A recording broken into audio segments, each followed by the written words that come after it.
The Nutty Professor? I don't know that. Oh, maybe. Oh, I'm thinking. I'm thinking of Doctor Doolittle. Oh yeah, that's Yeah. Oh yeah, also no. More kid friendly. So the jokes in there, honestly, and and this is just from watching it now recently.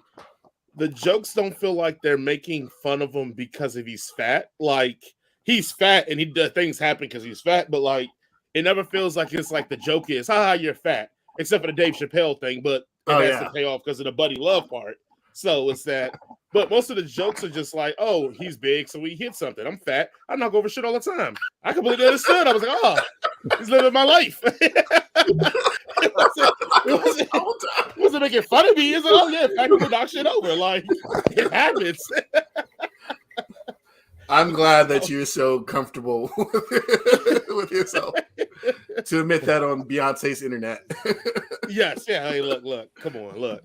At a certain point, you got to live with what you are. So I ain't going. But I don't know. I thought it was amusing because it's like I thought it would not hold up because I'm like, oh, it's probably a bunch of fat shaming in it. But nah, half the messaging is like, nah, be cool with who you are. And I'm like, oh, Be yourself. I mean, especially the whole family scene. They basically just talk about being obese and they're like happy about it. And I'm like, that doesn't age well, but whatever. I'm Is just that glad the one that that has the Hercules clapping?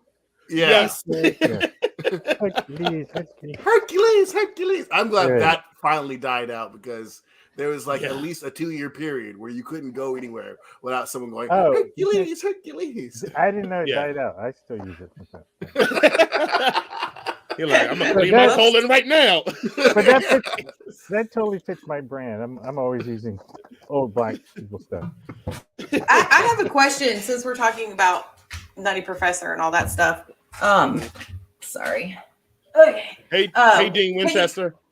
Yeah, he always makes a cameo. What can we talk about now? Medea versus. Oh, Can we do you that? want to talk? Yeah, that was. Let's go for it. Let's go and for not, it. it is not necessarily Medea, no actual Dean Winchester, not it is just Tyler Perry in general. Tyler Perry, Versus not who? necessarily just not Medea. Well, go ahead, Lisa. I mean, let Phil Ron in go on ahead. the Why don't you thoughts, explain Tyler Perry? Okay, to us? so no, I'm not trying to explain. I'm genuinely curious because I want to like they hate Tyler Perry and they like who? refuse Time out. Jason and Jason. You guys hate Tyler Perry? Time out. I do. If I Tyler do. Perry is watching this right now, I do not hate him. Like, Yeah. Oh yeah, not as a person. Yeah. Not as a person. Oh yeah, no. Right. Let me make sure. but I don't hate him as a they person. don't Like want to his watch work. any of his movies. I always am like, hey, can we watch? And they're like, nope, we don't want to watch Tyler Perry movies. For the fact I'm not I will talking watch about- it, Jason won't watch them. Yeah, no, definitely not. I'm not talking about like the Medea movies, which I watch those, and so I'm genuinely curious. Like I've been saying, like I want to talk about what y'all have against him. I don't get it because in my like obviously have a different lens than y'all. So Because but, you're a you know, lady. yes. So I'll take But the like first the row of the Tyler boat. Perry movies I watch, I mean, because I do watch the Medea ones, but I also watch the other ones, and he makes very serious stuff that people don't talk about, and I don't know. And even his Medea movies get pretty serious, They honestly. get pretty dark sometimes. So I just want to know, like, why y'all hate him? Why you hate those Okay, movies? I'll start with mine. Mine is a personal bias, like everything in my life. I like Tyler Perry as a person. I think it's black excellence to the 20 millionth degree, especially as people like me and Jason talk about how the black movie thing has died out more than it used to be in the 80s, 90s, 70s, and whatever. My issue with Tyler Perry is that one, them wigs be terrible. And if you're gonna have us up in there, you give us some damn better wigs, Tyler Perry. You make too much money for them wigs to be bad. All the Two- wigs be terrible for everybody. Two, I hate how he mass populates his scripts. Like you can look at him on Twitter and even Instagram. He'll have like a stack of scripts for movies, and I'm like, bruh, like that, nobody makes movies that are good. That's like that. And so I think if you're going to be the guy, like Hollywood usually tries to pick 2-3 brothers to be the guy. So right now it's like Jordan Peele and Tyler Perry. Like you got to give us better quality when you're one of the guys that's going to do it. And then my last part that I dislike about him, and this is from my personal experience, is that I had a buddy of mine whose pops is like extremely racist as hell. He loves Tyler Perry movies. And when I asked him about it, why he loves it so much, he said, "Oh, because I got to look at y'all cooning." And after that, it kind of went in my mind, and I was like, "Ugh, yeah, I got to bow out after this." Now, granted, he only watched the Medea stuff. He didn't watch like the little girl, with the one with Idris Alba and the one with Janet. He didn't watch any of that. Yeah. He just watched the Medea ones. So my issue with him is those things. Just I think for the power, money, and influence he has, better scripts, better wigs. And it should just look better. Like they shouldn't look like BET specials. But that's just my personal. I mean, that's where he made his money. That's where he made his bones was BET specials. You're correct. I don't know. I have a complex relationship with black media as a whole. I mean, we talked about this before because there used to be a certain quality of black movies that used to come out from the 80s and 90s and stuff like that.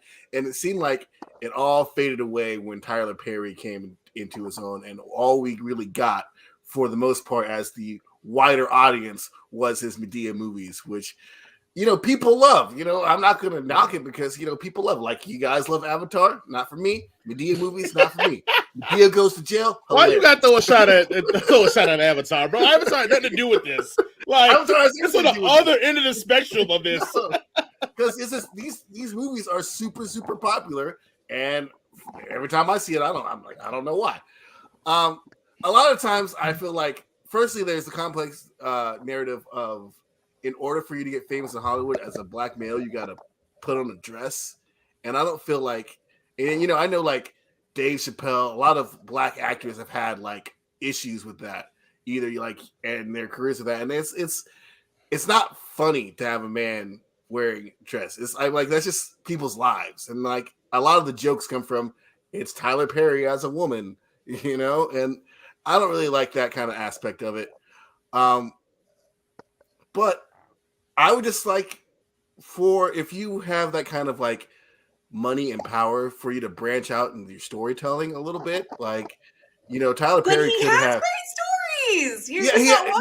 But like there is like a sort of like through line in Hollywood that black stories can only be about a set amount of subject matter.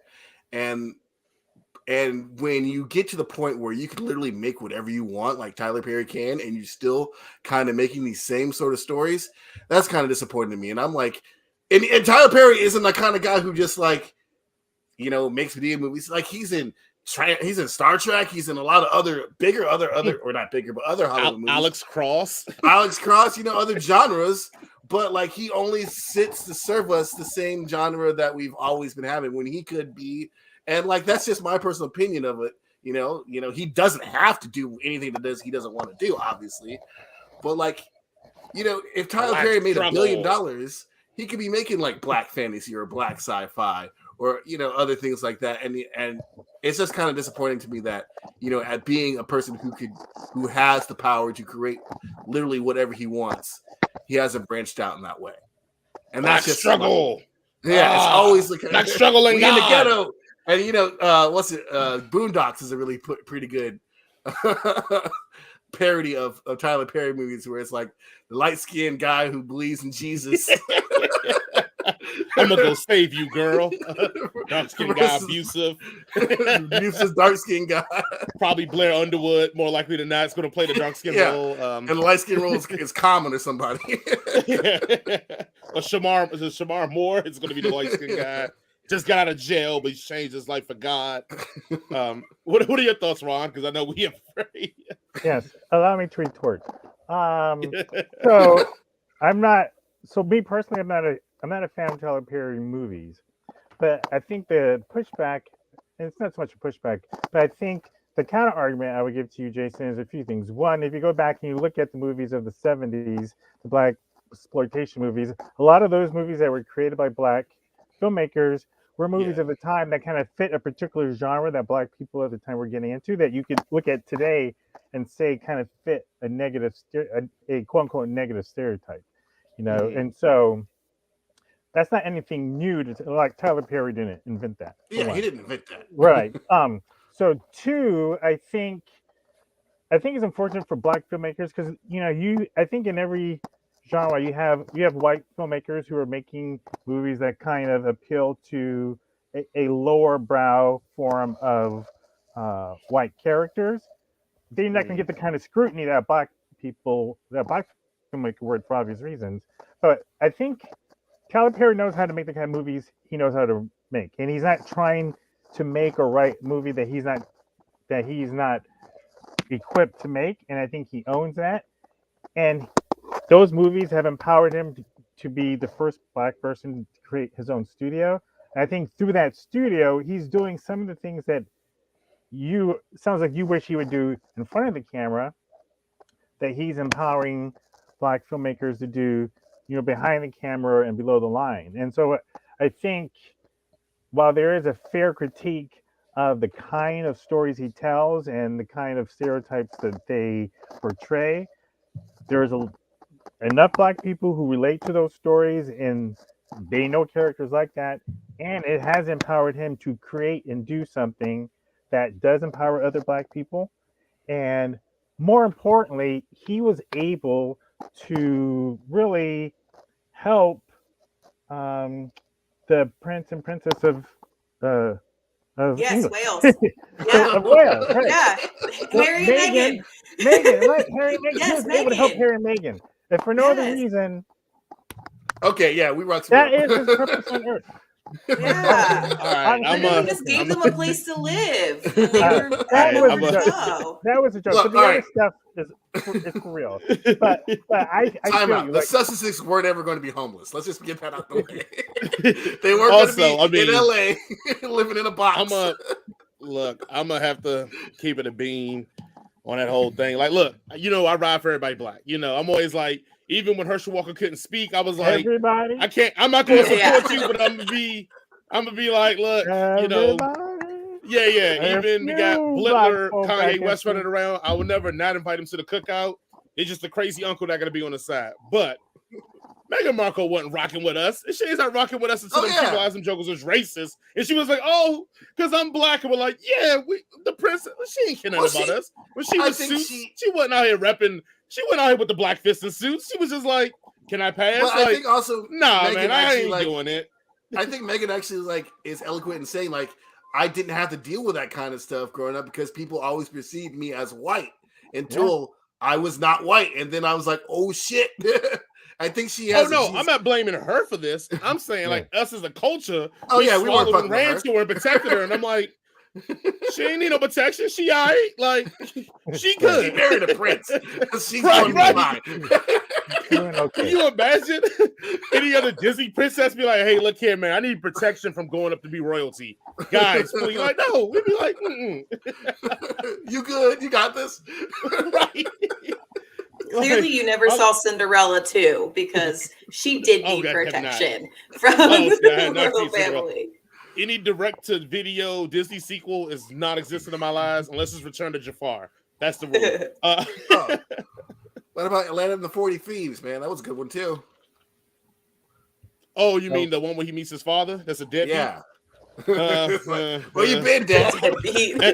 As a guy that accepted Aladdin as the first black Disney character, I'm gonna ignore that one too. Like they did in my eyes. That's why he was an orphan. They died. That's why I don't need the Speaking of deadbeat Tyler- father angle.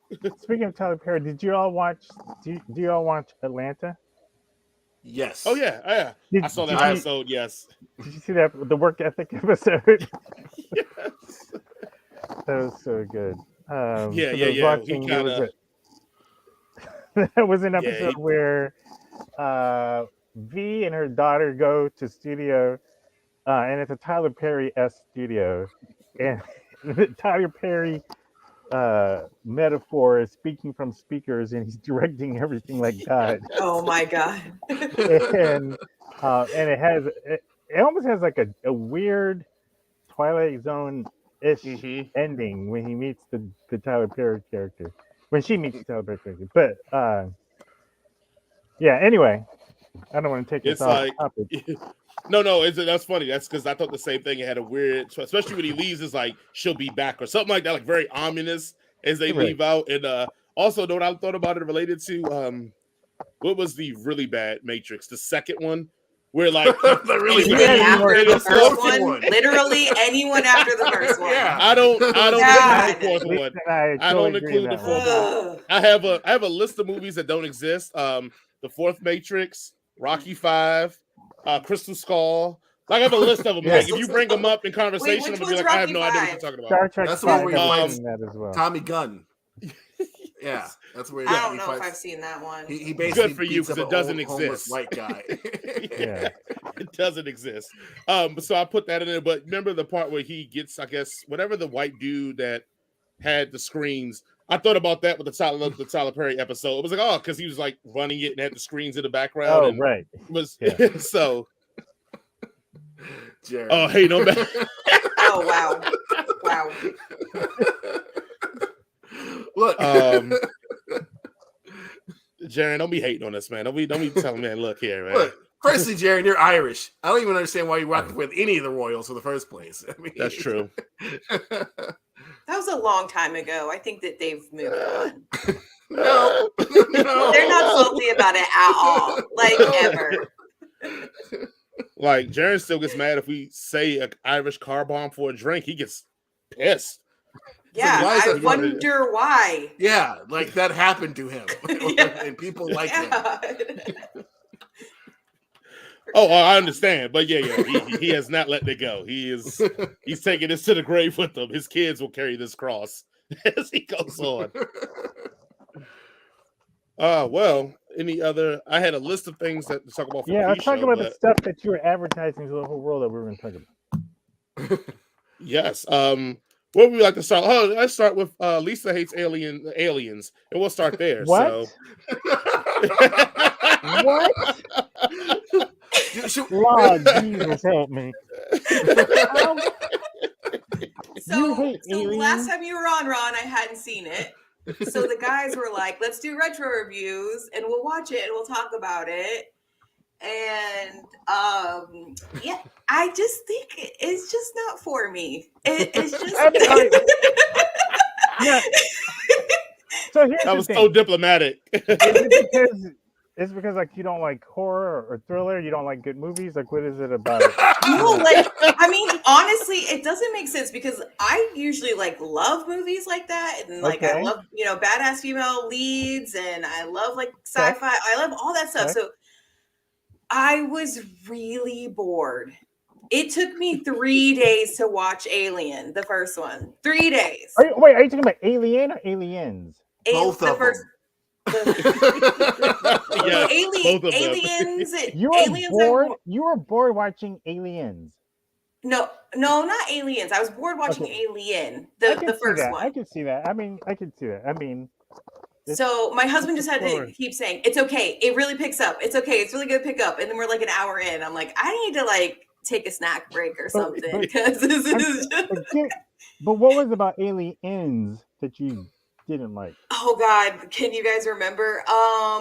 She didn't like Bill Paxton. Which Bill is Paxton like- annoyed me. If I had to hear him say "man" one more time, I was going to just shoot my TV. Like, and then just like little things like everything's unstable, and then the lady's still there with like the gun shooting things, and like things just don't make sense. And apparently they had explained how you could blow up the alien without the blood killing everything, but I missed that part. I don't know.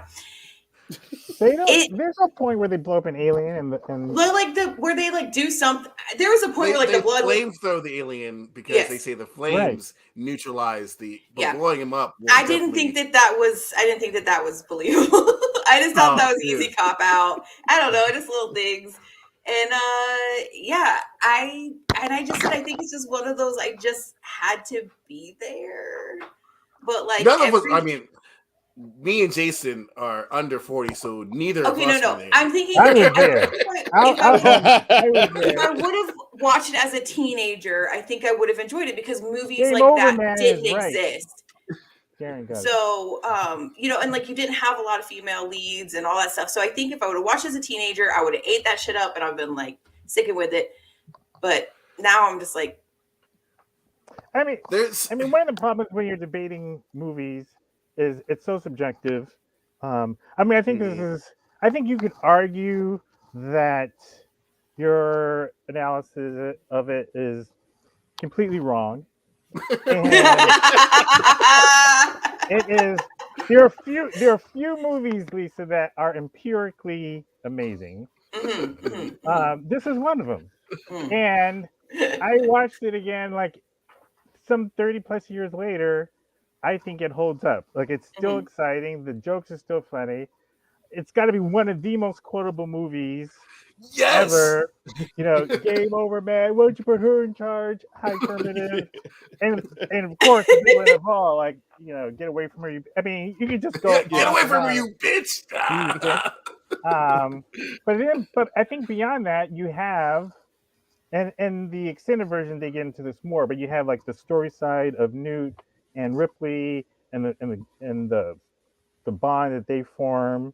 And then once it gets going, like it just doesn't stop. It's like a roller coaster ride. I mean, James fucking Cameron, man. Like, and I think that's another thing is because they had me watch several James Cameron movies in a short amount of time. Maybe you just got James Cameron overload or something. Maybe, but I noticed a lot of things where I was just like, oh, this is totally like this is just like Avatar, and this is just like Titanic, and this is blah blah blah. Like I can just see where he's just like using things. I'm like.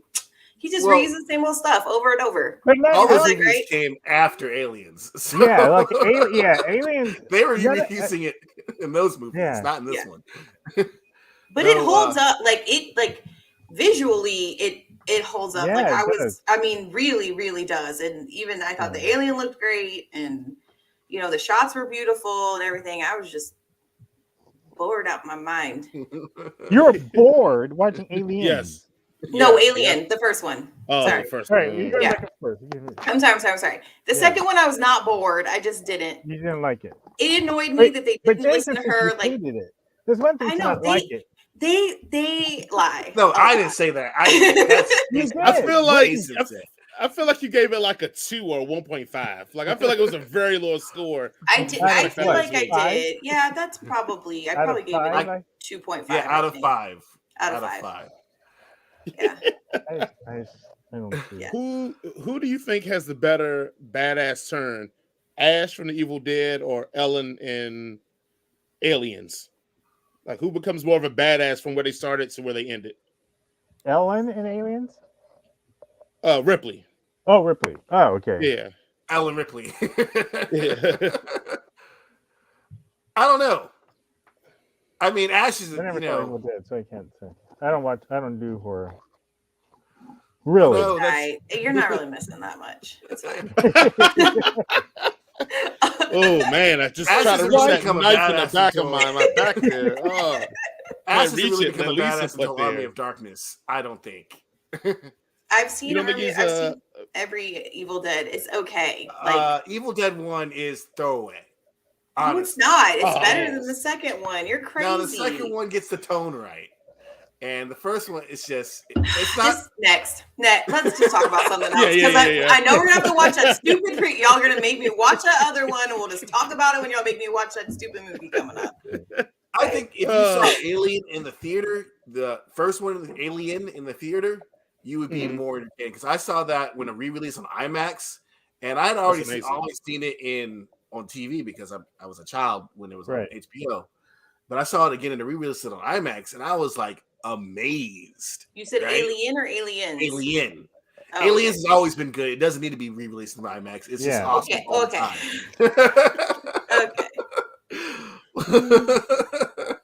Okay. But James Cameron did say, which I know he did the second one, Aliens, but he says that he makes his movies intended to only be viewed in the theater. So I would imagine that Aliens would also be great. Yeah, it was. In a theater. That's the one who was there. It was. Yeah. All right. I was too worried about the cat. If I'm going to be very honest, the cat is the only one that lives in this about franchise. the cat, and no one would tell me if the cat lived or died. And so, just like I swear to God, if I watch this whole movie and this freaking cat dies, I'm gonna lose my mind. She lived. She left the cat on Earth. The cat is the only one that lives. Yes. Yeah. Oh yeah, you're right. Oh man. She left Smart the cat decision by behind. that cat, man. Yeah, cat's like, not going with you. I'm gonna stay right here. You know what? The cat's Your old 90-year-old now. daughter needs a cat. I'm gonna go hang out with her. In the grave because she's dead by the time Ripley comes. Hey, it's better than going it back into space. I'll tell you. That's a good point. Well, Especially I mean, what one of happens to them in Aliens 3. that's one of the reasons why I hate Aliens 3 is because, I mean, Mhm. spoiler alert, For they a 30-year-old end up movie. killing everybody who survived Aliens. Yeah. It's like Yeah. you go through this whole thing with aliens only to Yeah. know, well, they're all going to die anyway. Yeah, like Resident Evil did that, right? I think. I don't know. I don't watch. I Which think Resident one? Evil did that like a couple of times. Oh. They just killed Yeah. off everybody. You talk about a convoluted timeline. Resident Yeah, Evil no is kidding. that. Oh my And god. they still can't get it right. Yeah. No, even the new one was like straight butt cheeks. I don't even think I saw the new one. The TV show is awful. It Oh, I is forgot about that too. awful. Oh yeah. I Oh. watched every single episode hoping it would get better, and it did not. I forgot all about the TV show. That's how far I implanted it in the back of my mind. See, I may add that to the list. Resident Evil TV show does not exist. Especially because didn't old boy like had that fake ass blade costume Yeah, he had on in there? he had a box cut, like famously bald, Lance Riddick, and they're gonna put him in a cheap kid and play wig. Wait, with a blade Ron, outfit. if you Yeah. don't like horror movies, do you like vampire movies, or does that fall in the? It takes it's so the only kind of the horror movies that I usually don't mess with, like usually like the spiritual stuff. That's from my regress spiritual. I mean, Like The Christian upbringing. Exorcist and things? Don't fuck Oh no yeah, ghosts. Exorcist. Yeah. Okay. No demons, no ghosts. Yeah, the grunge. Forget that. Yeah. Um, Okay. I saw Megan last night, and they had a trailer for. I think it's another Evil Dead. Yes, that's Yeah. yeah. Yes. Not messing Nope. with that. Nope. Nope. Stay at home for that one too. Smile. Nope. Anything from Ari Aster? Hell Oh. no. Mm. Hell no. Yes. But I can do like stuff like Megan. I can do. I wouldn't even really call that horror. It Not definitely Not wasn't. scary. Yeah. I like sci-fi. Like I like Alien, the first one. Mhm. I can deal with that. Like monster type movies. I can deal with. I liked Scream, like the original Scream when it came Oh, out. Yes. Because I love it those was kind of movies. fun and campy. So Okay. it's usually those kind of funky, freaky, spiritual stuff that I just can't. So this one, Okay. this movie, is on the Sci-Fi Plus spiritual Event Horizon. Yeah, so I haven't seen that one, but I know Oh. that's the one. Sam Neill's in that one, right? Yes, and Yeah. Yeah, but Mhm. I did. But so there's a really cool podcast called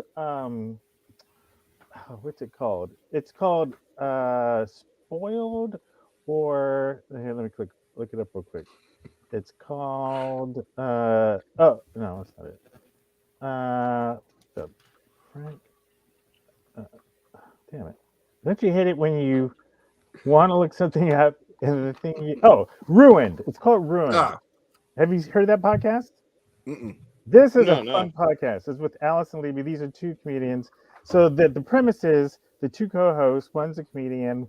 They're both kind of comedians, but one hates horror films, so she never watches them, and the other one loves horror films. So each episode, they ruin a horror film, and they go step by step. And what they do is they have the person who doesn't like horror films watch the trailer, and then she'll try to guess what the movie's about. And then the person who loves horror films will just go through the whole movie explaining it. And at the end, she'll ask the other host, "Can you guess what the twist is?" So they do it in a really funny way. So I listened to their episode of Event Horizon. So I kind of have an idea of what happens at the end of that one. Yeah, my parents took me to go see that in the theaters when I was 12. Scarred for life. Oh yeah. So I write about this in my book where I had, like, my mom took me to my brother and I to go see Amityville Horror when we were 7 or maybe 8. It was like 8 or 9.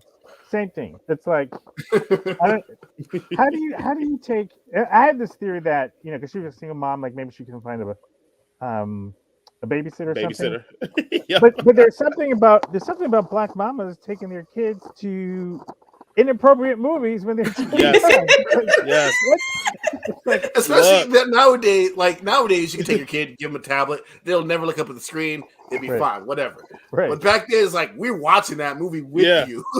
Look, I saw Boomerang in the theater with my moms, and I was like, and then as an adult, I'm like, I would never take my kids to see Eddie Murphy Boomerang. Like, what are you talking How about? old were you? Oh man, I'm 39. So No, how old were you at the time she took you? oh, at the time, I was in so single digits that was like for 30 sure. years ago. So you were like 30. I mean, Yeah, nine. yeah, You're like, yeah. You were 9. Yeah, I'm You're like, 9-year-old. Mark, yeah. I can't relate. yeah, It has some good quotes. Rajay. Too. Yes. That movie has some quotes too. My mom took me to go see Schindler's List. My mom always said like I was quiet, and therefore she could like just sit me there and know that I wouldn't ruin the movie for her. So because she didn't take my other siblings, she just took me. You're her favorite. I know that. So that's obvious. If you're listening, my siblings, I know that I'm the favorite. It's obvious. Yeah. They told Alright. me anyway. Do you refer to your siblings as my siblings? Well, there's a lot of them, so I can't. Okay. He does. My siblings. That's what he Papa does. was a I have to- I like- rolling I can't like He laid his referring to them all will take a long time. Yeah. So. All right, you want to go ahead and start, Jason? Whenever you're ready, you can officially Do I start have the to do show. the thing? Do I- Yeah, 33. you always gonna do the thing now. You want to do 33 minutes? Gee, or we can do this like in 32 in 30 seconds. Okay. Oh, Jess. because Lisa, yeah, okay, 32 it is. So, everybody get the jitters out. We We already need, got to, you. we need to get together so I can actually open this up and drink this. Eventually Oh man. going out here. Well, we could have got together on Monday, but I gotta take my kids to the track meet. I know I got to be a dad. Ooh, I know, It was- right? Just Hey everybody, welcome to the Head Cannon Circus podcast. I am your host, or at least for right now, Jason. This is what I'm doing. This is the thing I'm doing today. Just stop. Just stop. Just stop. Thanks everybody for joining us. We have a wonderful show for you today, and we also have a special guest, Mr. Ron Dawson. How you doing, Ron? I'm doing good. So you mean that the first 30 minutes we were just talking was not part of the show? Just us Yeah, messing around. yeah. It's a part of the we show. call it's not that a part of the show. cannon fodder. Ah, Cannon fodder. Jeez. I don't have to get my pajamas on. Of course, we also have my lovely co-host. I didn't think of a clever analogy for us today because I was too busy working on our website. So, Jason, how you doing? Well, I'm doing good. I actually like this formal presentation than leading me in with like words of affirmation. So I'll just take it and say, I'm doing pretty well, man. I'm doing well. How about yourself, Jason? You know what? Another day in paradise. Just a squirrel trying to get a nut, as they say. Last week, one of my people at work watched the show, and they were like, "Is this an inside joke?" I said, "What do you mean is inside joke?" He's like, "You kept calling the other guy Jason too." I'm like, "Oh yeah, that's his name." He's like, "Oh yeah." He's like, "That got really confusing when Lisa would be It like, says well, our- Jason well- did this," Do and you I know was what? like, "Yeah." Do you know what amazes me is that y'all can tell who I'm talking about. Like, Oh yeah. and I, it's just so funny Well- to me. And it's just like, you can always just tell who I'm talking about when I say your name, and it doesn't matter. Like, I don't 'Cause change normally anything. You guys just You're know. chastising me Oh, for that's being a dick. accurate. That's okay. She always has to reclaim her time from you. So yeah. Yeah. I sure do. It's a tone thing. It's like with my mom. When you're in trouble, she says your name in a special way. Speaking of mothers, Lisa, how you doing? I'm doing great, y'all. I had a little fluster earlier. I couldn't get my mic to work, and then my earbuds were messing up, and I was eek. So, but it's fine. My assistant got me some Di Serono, so now I am chill. hey. Oh, you were complaining that you didn't have any alcohol in you. I forgot I had to hide the Di Serono from you guys, so you wouldn't drink it all in one day. So Oh, yeah, 'cause we'd have definitely killed that sucker. I know. Especially with the dogs winning. Yeah, 65-7. Come on, that was awesome. Also, people, don't forget to like, share, and subscribe. Feed the algorithm. The algorithm then feeds us Yeah. food because I'm hungry out here and I need it. Also, what happens if we get to 5,000 subscribers? Yeah, if we get to 5,000 subscribers, Jason and I, the other Jason, will go with Lisa to hot yoga. And we black. We don't want to do anything hot at all. That's true. And we'll live stream it, or we'll record it if we can't live stream. Are you all in the same town, same city? Yes, unfortunately. Well, we're in the same county. Jason lives in Loganville. That's all the way out there. And talk about how you gonna be like, yes, unfortunately. What do you mean, unfortunately? Like, we do have fun. Also, January 25th, we are doing our next book club month book. We're doing the 5th season by N.K. Jemisin. I am almost done, almost there with this book. As you can see, it is thick, like grandma's homemade biscuits and gravy. So he's editing himself for you, Ron, because usually he could have said something else. Ron watches the show; he knows what I say. What was it like? A pregnant Latino woman. Listen, 1 week? yeah, it was like your mama 1 week. Yeah. Look, there's only so many things you can say after the words thick. Thick like them apple bottom biscuits and gravy. Pick of the book. And if you haven't picked up Ron's book, Dungeons and Do-Rags, pick that up. Yes, this was a great read. Plugging this right here. Really enjoyed it. So put that up there one more time. There you go. Put that up there. Yeah, there you go. Whoa! This is craziness. As I said, we have a great show for you today. We have Mr. Ron Dawson here just to shoot the shit with us. Talk some Star Wars, talk some other nerd stuff. Probably we're all gonna pile on Lisa because she didn't like Andor. Yes, we'll have the discussion set up. Before we get into reviews, do we want to play Trash or Treasure, or do we want to do a review? It's up to you. We're all live here. Agenda. Okay, let's do Trash and Treasure then. All right, guys, welcome back to another edition of Trash or Treasure. This is where we take some of the. I know, right? It'll probably be just like somebody throwing stuff in the trash and then like opening up treasure. Or just play like the theme from DuckTales. I feel like that's a good mix of Trash and Treasure. Yes. So this game is where I'm gonna bring up some movies that are going to come out in the next year, and you're going to say, do you think it's going to be trash or treasure? See how simple that game was? All right. It's easy. Yeah. It's kind of like F, Marry, Kill. Yeah. Right. But you can just keep effing if you want, or keep killing if you want, or keep marrying if you want. First movie up, House Party. Lisa, trash or treasure? I think I don't know. The trailer looks funny, but I feel like I'm gonna hate the movie. So can I don't know. Trash. There you go. Trash.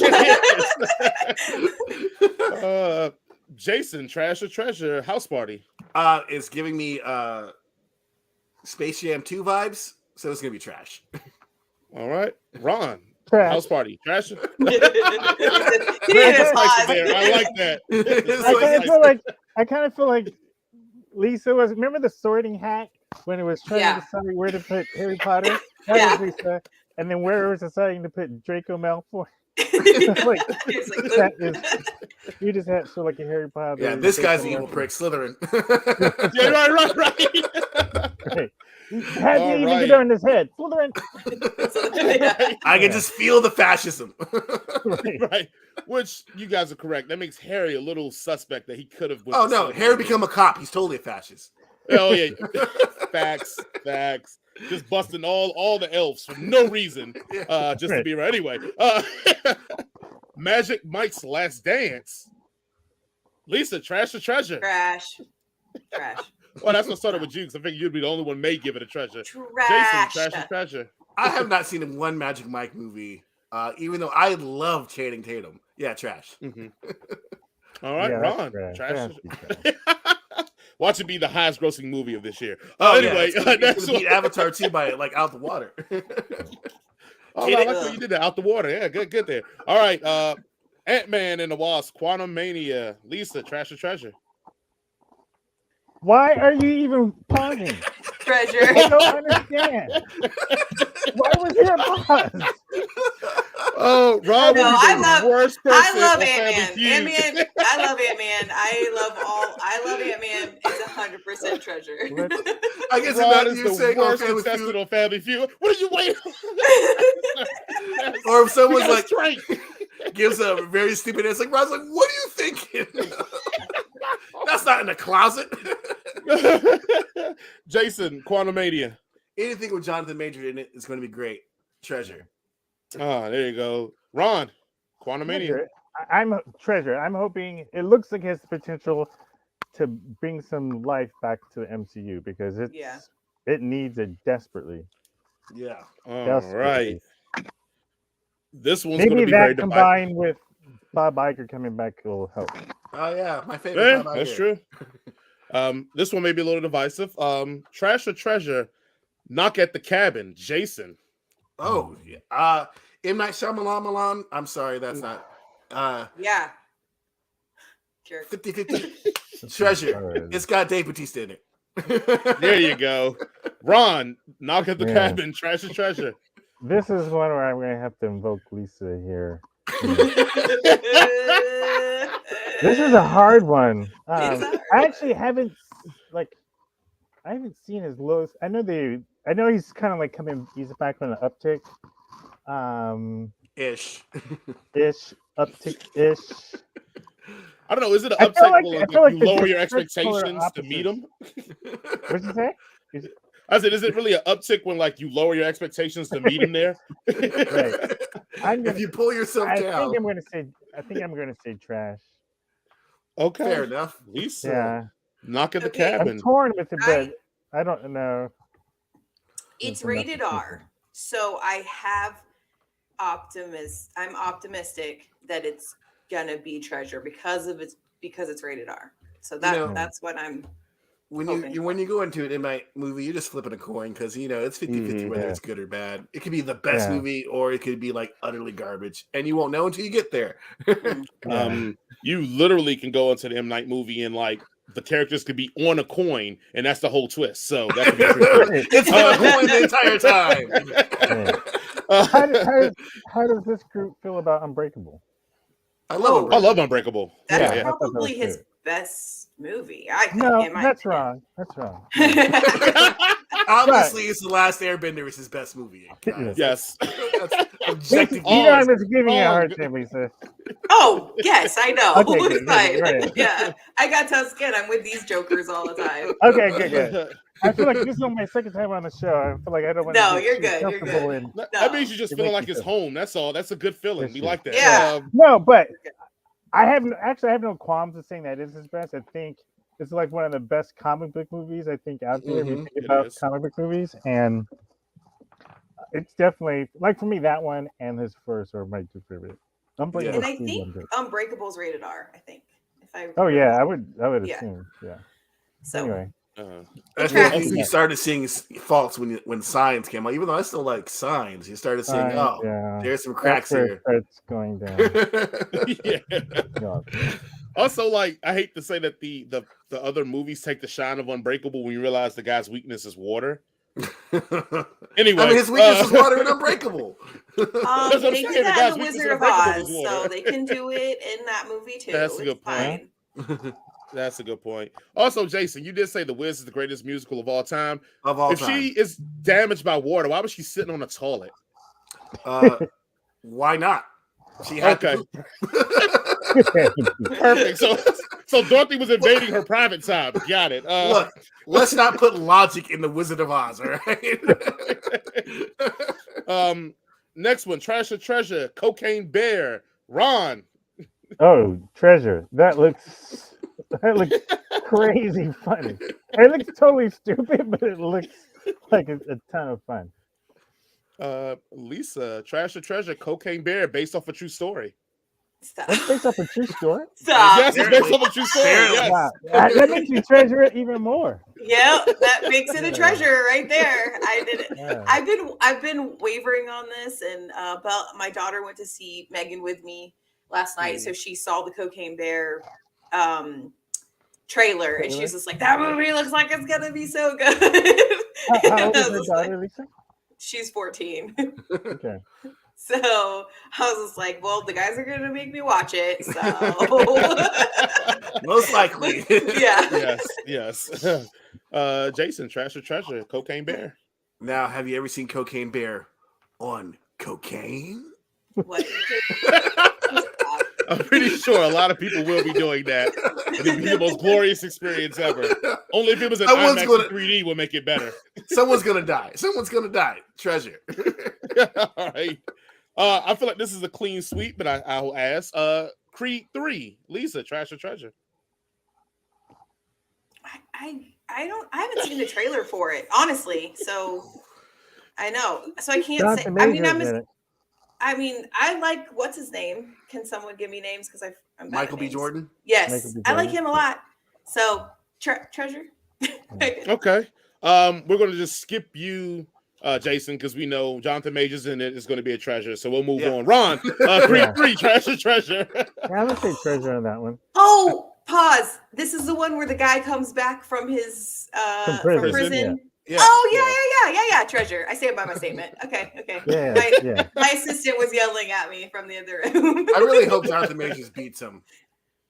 He That's should not clobber true. lane him. Let's start 3. Yeah. So we should clobber lane him and destroy him the first time, and then And then he he comes rocks back. himself up for the second one. Yeah. Yeah. I just want to see the Um, documentary on how Jonathan Major got that body. He rich now. That's how. That's it. Yeah. Look, you ain't out of shape. You just poor. That's Simple. what it is. yeah, that's right. Well, did you guys see Channing Tatum did like an interview on, I think it was like Jimmy Fallon or something like that, and he was just talking about how much he hates being famous because he's like never allowed to eat anything that he wants because it like because you know when you have like the physique he does, it's all diet. So he literally Oh, wow. just always on a diet, and he's like, it's so miserable and it is exhausting, and I don't know how regular people look like this because I'm rich and I got all this money doing it for me, and I don't know how regular people do that. And I was like, that's why Dave Bautista doesn't want to do Drax anymore, because he has to literally do it with his shirt off the entire time. yeah. And especially if you want to get the definition, you got to like dehydrate yourself. You can't drink Yeah. nothing. So yeah, I would imagine it's horrible. I wouldn't want to be an actor unless I'm like a Steve Buscemi type actor where I don't have to do anything. You should have I done what mean- Jennifer Lawrence did in that last X-Men where she just wore a suit for The suit. Yeah. Yeah. wear a jacksuit. She's like, I'm rich enough that I don't have to do this no more. Put me in a suit. Paint my face. I mean- put me in a suit, and I'm only going to be here for like 3 days. Right. I mean, it would be a lot easier for these celebrities if they just get night people like Rick and Morty, but that's a different story for a different day. All right. Scream 6, Oh, geez. Trash or there's something Treasure? now? Jason. I mean, I like Scream 5, but like, I'm tired. Yeah. Trash. Oh wow, okay. I'll take that knife, put it right beside Lisa's. Lisa, Trash or Treasure, Scream 6.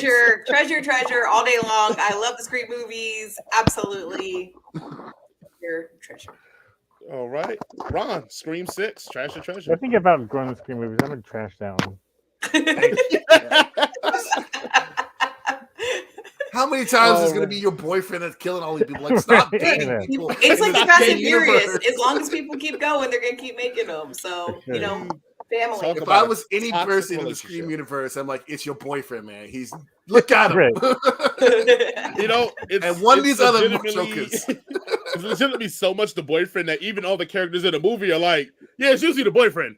You're like, oh, but I don't know. Has it been the boyfriend? I haven't seen the other movies. Has it been the boyfriend like in the last? In the 5th one, it was the boyfriend plus one Oh, of the geez. friends. In the Yeah. 4th one, it was the cousin plus one Yeah. of the friends. Interesting. It was like a friend she banged, and he Was it like the followed her third around. one, the mother of Billy Loomis? No, the second one No, was the second mother. one was the mother. Who's the mother? Okay. Yeah, Who was the And third, the third then? one her was brother. her half brother. Her Oh second half yeah. The I mean, I affair can talk brother. about it. I can look. I love those movies. This one Man. is going to be and the 6th one's going to be the president of the United States. Yes. Sydney's not in it though, so Yeah, because she's tired too. Yeah, thank God. Like, no, they wouldn't pay her. Pay her what she's worth. She's that franchise, What? and they wouldn't give it to her. So Look, No new what friends, movie man. has No new friends. Neve Campbell been in since Scream? Name one. She was on a TV show on. Exactly. I don't remember names, Jason. Shut the fuck up. Well, hopefully But she's still the franchise. It doesn't change the fact that she's the franchise. Look. When you don't have the star power as you used to back in like the 90s, they go, oh wow, we can get Eli L. Fanning for half the price. Here you go. Her name is Jenna Ortega. I don't know. Her name is Jenna Ortega. Yeah. Even then, it's gonna be like that's a short-lived. Sydney should be happy because I mean, most like final girls and they stop wanting to do it, they kill them off in such an embarrassing way that you're just mad that they were in a movie. So she should be happy that she doesn't have to show up for work. They so that's freaking good. killed Dewey, so I'm done. Yeah. Oh yeah, I forgot about that. That Well, was pretty Oh, he heartbreaking. did? yeah, he survived a lot. In a It was really time for him bad to way go. too. And then like the dumbest way ever, because you have a gun. Don't walk towards people who are using knives until you reload.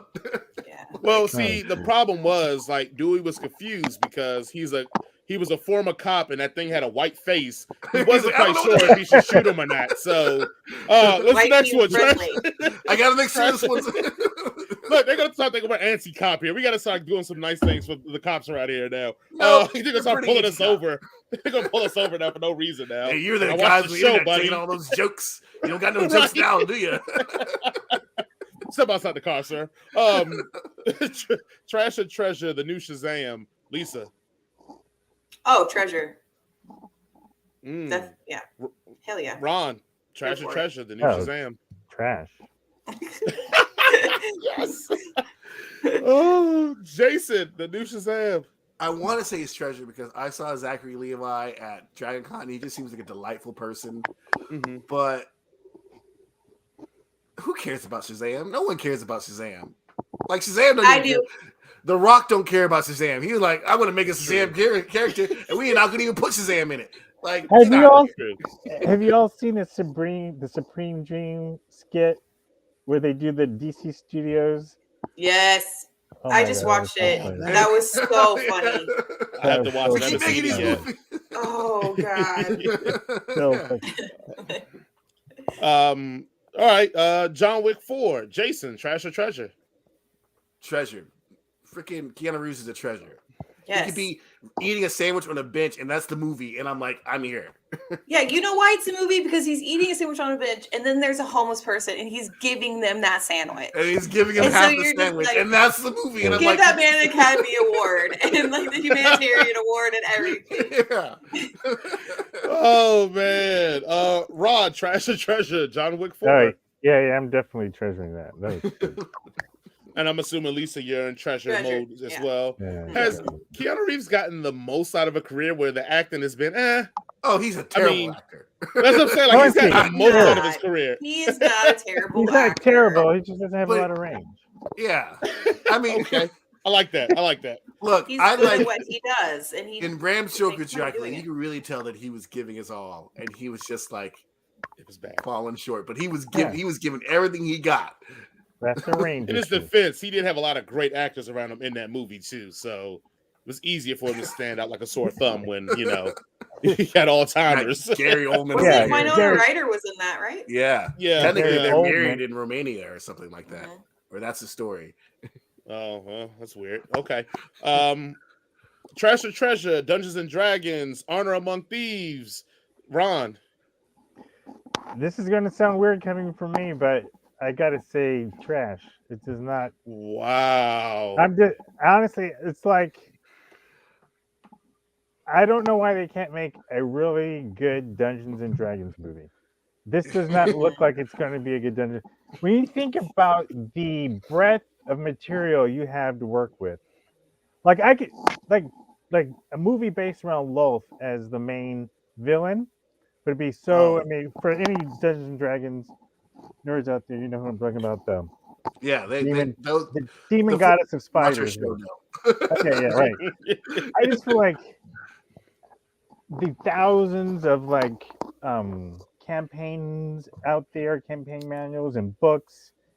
It just seems like this just seems like such a silly storyline. And I mean, I just feel like what you have with Dungeons and Dragons, you have something that could be on the level of Game of Thrones, and I don't know why it isn't there. Yeah, but Owlbear Ron. Get out of Yeah, I here, know. Jared. Yeah, but Jared, this is why Owlbear, you're not exactly. invited on the show no more. So Jaren used to be our third host, and Jaren decided, F this, there's not enough diversity on this show, and he quit. So that's the story we're going to remain to tell, no matter what he says. Okay. Jason, go to Dungeons and Lisa Dragons. first. Go to Lisa first. Okay, Lisa, Dungeons and Dragons, Honor Among Thieves. Trash. Ooh, okay. Yeah. Is that because Michelle Rodriguez is in it? No, I like Michelle Rodriguez. I'm not a okay. big fan of Chris Pine. I think that he's kind of okay, but it looks like it's almost gonna be like Jumanji. Like the newer Jumanjis, where they're you gotta just take a time out here. You gotta choose a lane, Lisa, because I know you hate Harry Styles because you're a Taylor Swift fan. And I like Harry Styles. Pine. What? I thought you like hate him because it's Jake Gyllenhaal. I thought she don't like Harry Styles either. What the Harry Styles? They're a fan. They dated for like a second. They're fine. I'm just saying she wrote enough to write a song about him. So what? She wrote a song about her best friend. She's a songwriter. That's what she do. She wrote a song about me. I don't even know her. I mean, I feel like you're siding with the enemy of your best friend here by choosing Harry Styles in this argument. I don't even know what we're fucking talking about right now. we're talking about because he spit on Chris Pine. We're talking about because he spit on Chris Pine and he disrespected him. So if you hate Chris Pine, I don't hate Chris Pine. I'm just not a gigantic Chris Pine fan. I'm just He's your least favorite Chris. No, Chris Pratt. No, Chris Pratt definitely. Second best favorite. Yeah. Oh yeah. I keep forgetting Chris Pratt. Yeah. Who's your favorite Chris? But my favorite Chris Hemsworth. Evans. Yeah. Evans. Jason Oh does. wow, you going Evans? I'm going Thor over Cap. I'll go Thor. But I agree with Ron. I think they could be so great, and I just feel like it's a cop out to kind of make this cheesy movie. I don't get why that's the route that they took, and maybe because the Warcraft movie tanked so bad, years ago. Maybe that's why they're going more campy, because at least they'll never win awards, but at least people will watch it. I don't know. Yeah. But I mean, for the record, that Warcraft movie was not terrible, but I digress. Jason. Dungeons and Dragons. Love Dungeons and Dragons. I am writing a pain. I even wanted to write a screenplay for the Dungeons and Dragons movie, but I saw that this is coming out, so I stopped. But this movie has 5 human characters in it, and it's like, where's the Dragonborn Ranger? Where's the dwarf cleric? Where's the angsty tiefling rogue? Where's the sexy Goliath paladin who I can call mommy? Like, where is this? This is not Dungeons and Dragons. Oh, you have an owlbear. Get out of here. Trash. Yeah, Jaren. God. So if I were doing a Dungeons and Dragons movie, this is how I would do it. I would not have the top line be Dungeons and Dragons. I would have the top line be something else, like Lol Slayer or something related to a character that a Dungeons and Dragons player would know. Yeah. Oh, this is a D&D movie. But where the average, because I think the average person when they hear Dungeons and Dragons, they think something corny, stupid, nerdy, or whatever. Or last thing that happened. But you pick something that's out of the Dungeons and Dragons universe. And you don't even necessarily call it Dungeons and Dragons, but anyone who's a D&D fan, they know the deal, and everyone's not, and you just base it around a story that comes out of the D&D universe, and you don't, until you start watching behind the scenes interviews, you don't even realize it's a Dungeons and Dragons movie, and then you realize, and you make it really good, and then you get a kick-ass writer-director on it, and that's what I would do. Yeah. My pitch. Your pitch is great. Don't get me wrong. Yeah, thank you, sir. Because you did a pitch, I want to do a pitch too. Yes, let's hear it. But mine's gonna be super simple. All right. Everything you said, except the end of the movie, in the third act, there is a twist where you realize it's actually just people playing Dungeons and Dragons.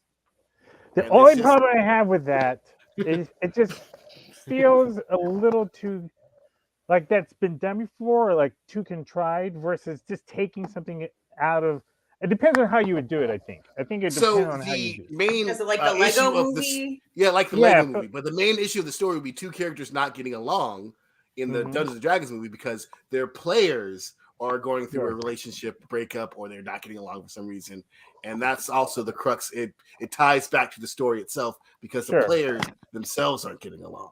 So there's an Yeah. emotional, reason to the story rather than just them playing Dungeons and Dragons. Haha, fun. But there's What if it you did actually- it like this? What if you start with them in the real world, they start playing, and the movie transpires where you think they're pulled into the Dungeons and Dragons, and at the end of the movie, it's left undecided. Did they really go through that, or was it just in their mind playing the game? Ooh. So it's Inception. So the top will be spinning.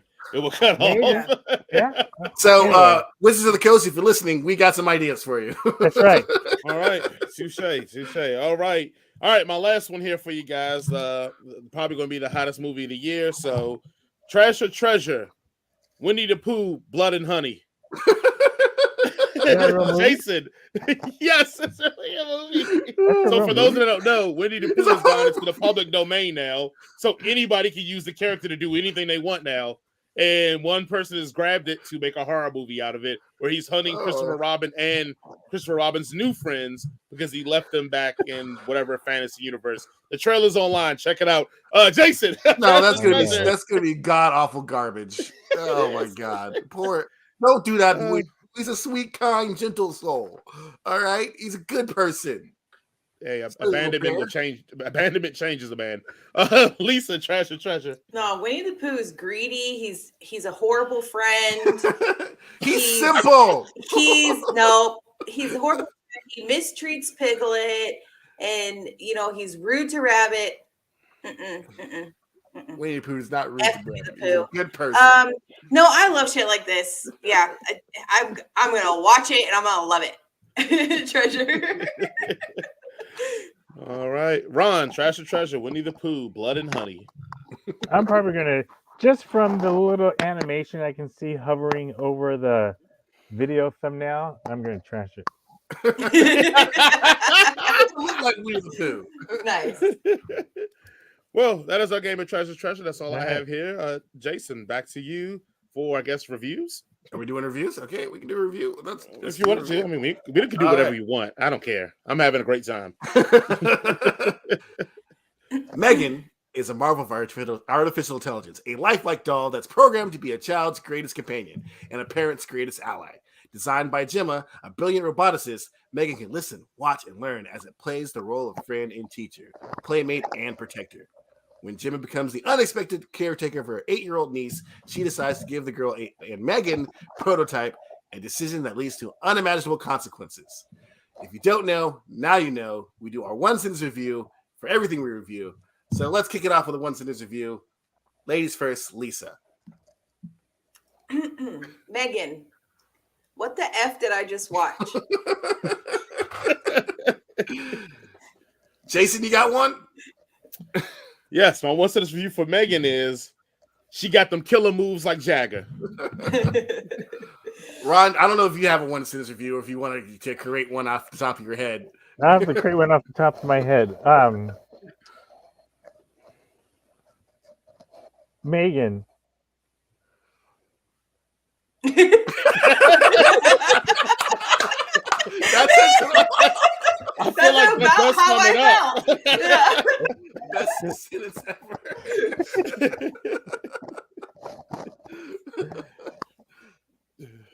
Yeah. Let me think about it. All right, I say Megan may be made for children, but she ain't child's play. Ooh, wow, I like that. Go ahead. Onward Go there, ahead, Chucky. sir. We should know the hood, just call it Chucky. Nobody knows. Yeah, we don't know what the the name of the movie is. It's a They're like, Chucky oh, episode. Chucky. Ron, you got something? I think that's Megan. Oh yeah, he's gonna die. Yeah, he's gonna die. Oh yeah, that one's. I love Semicolons it. between each one, so it counts. Yeah. as one sentence. Yeah. I did that one day and they were like, that's not one sentence. I was like, you don't see my sentence written out. Yes, it is. Firstly, we make the rules. It doesn't have to be just one sentence. We can do whatever. Yeah. It can be a paragraph. I don't care. Paragraph. 3 pages. Megan was a good movie. I enjoyed Megan. It had a robot. I like robots. My review. Thank you guys for joining us. I want to say thank God for Ronnie Chang being in this movie because he sets the tone very well. Because if this was played any straighter than it had been played, I would have hated this movie. I would have absolutely hated this movie. But they said it like, comic element in it.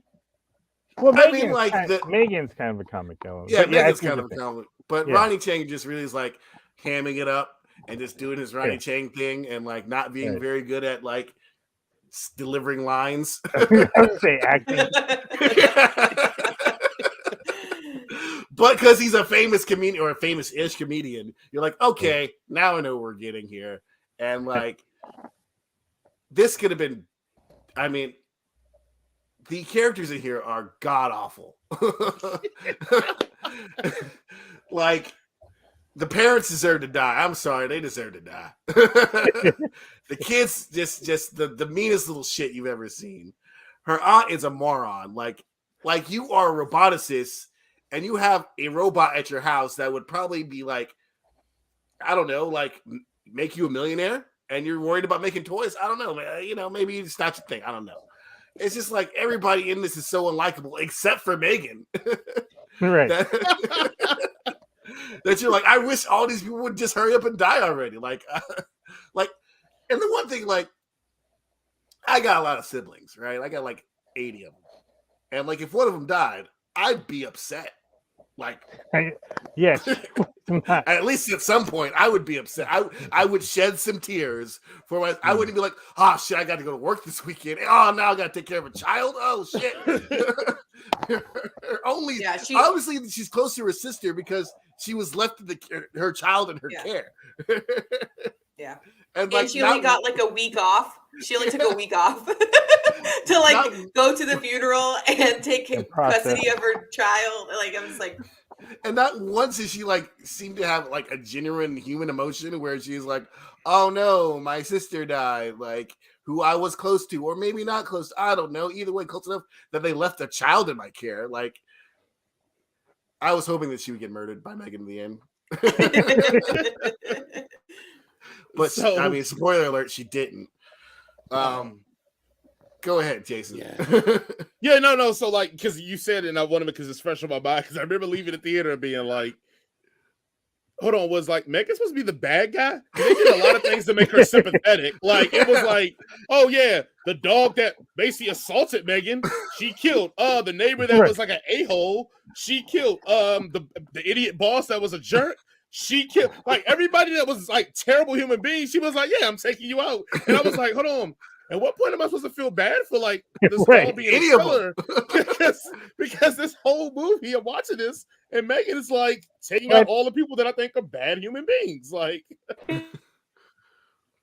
and so going with that though, I do think watching like the movie, going through it and all, like it works because it's the over the top, campy, whatever. So it works in that regard. So, but also the other part of it is like, you're not supposed to make the bad guy the hero in this movie. Like at a certain point, you gotta, and they did it. At a certain point, they try to give her the heel turn, as I say, like, oh, now she's beating up the aunt, and but and it's like, well, hold on, like that kid deserved it. I'm sorry. Like that kid was like I wanted to kill the kid through the screen. So when Megan, the kid was going to molest the doll. Let's just call it what it is. The kid was going to.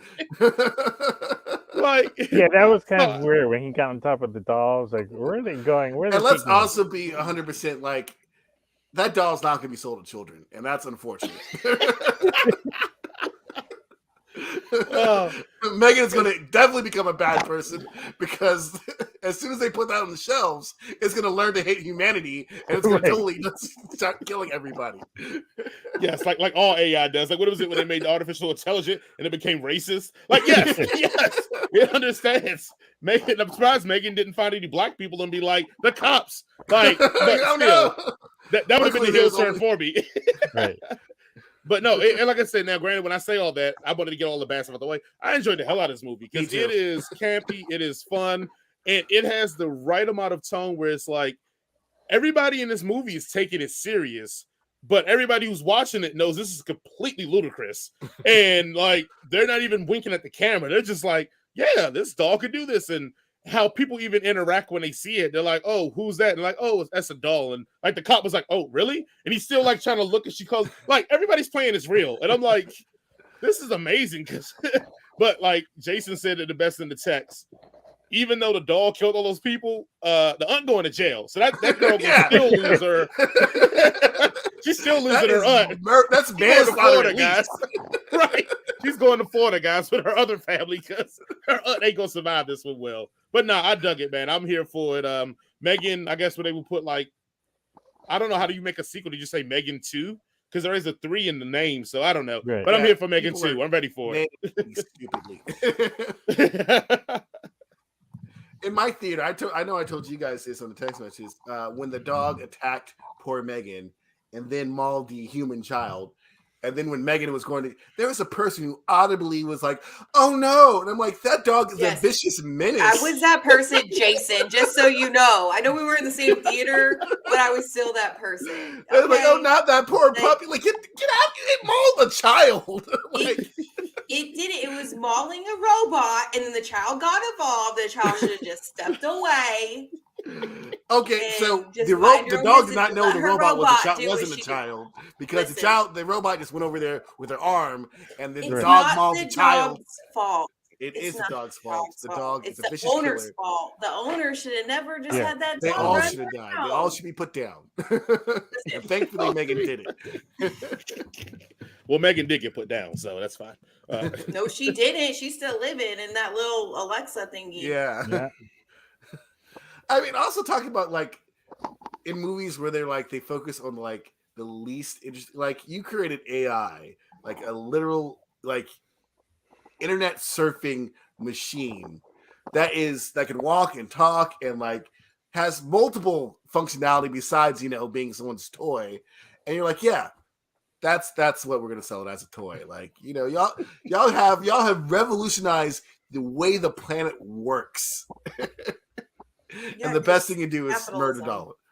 But they would be billionaires. I would never have told them I could create a doll that could talk, walk, function, like logic things out. I'd be like, yo, we just created a whole slave race of people. Give me $1 billion. I'm moving to the moon. Hold on, that's the black man. That's the first place you went with elephants. Like, oh, we got a slave race. Everybody wants to hold the whip, man. Let's just capitalize. Oh my god! You're trying to get out. Oh, we're definitely getting canceled. Oh my god, it's up. Oh my god! Jesus. Ron, what did you think of Megan or Lisa? What are we gonna jump in? Go ahead, Ron. Anytime. I liked it. I enjoyed it. I think like the way my girlfriend and I both described it was, like it's not the kind of thing I'm gonna run out and tell people, "Oh, you got to go see this. This is so cool."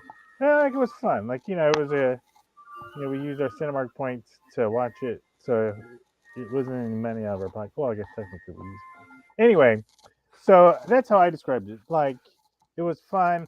As I said in my broken up sentence, there were a lot of things where we knew, like as soon as they introduced Bruce, I was like, okay, I know he's going to play. He's going to come in to play later on to be the robot that fights Megan. Yeah. I knew the neighbor was going to get it. I knew that dog was going to get it. I was surprised none of her 2 assistants or friends or whatever died. They were able to survive.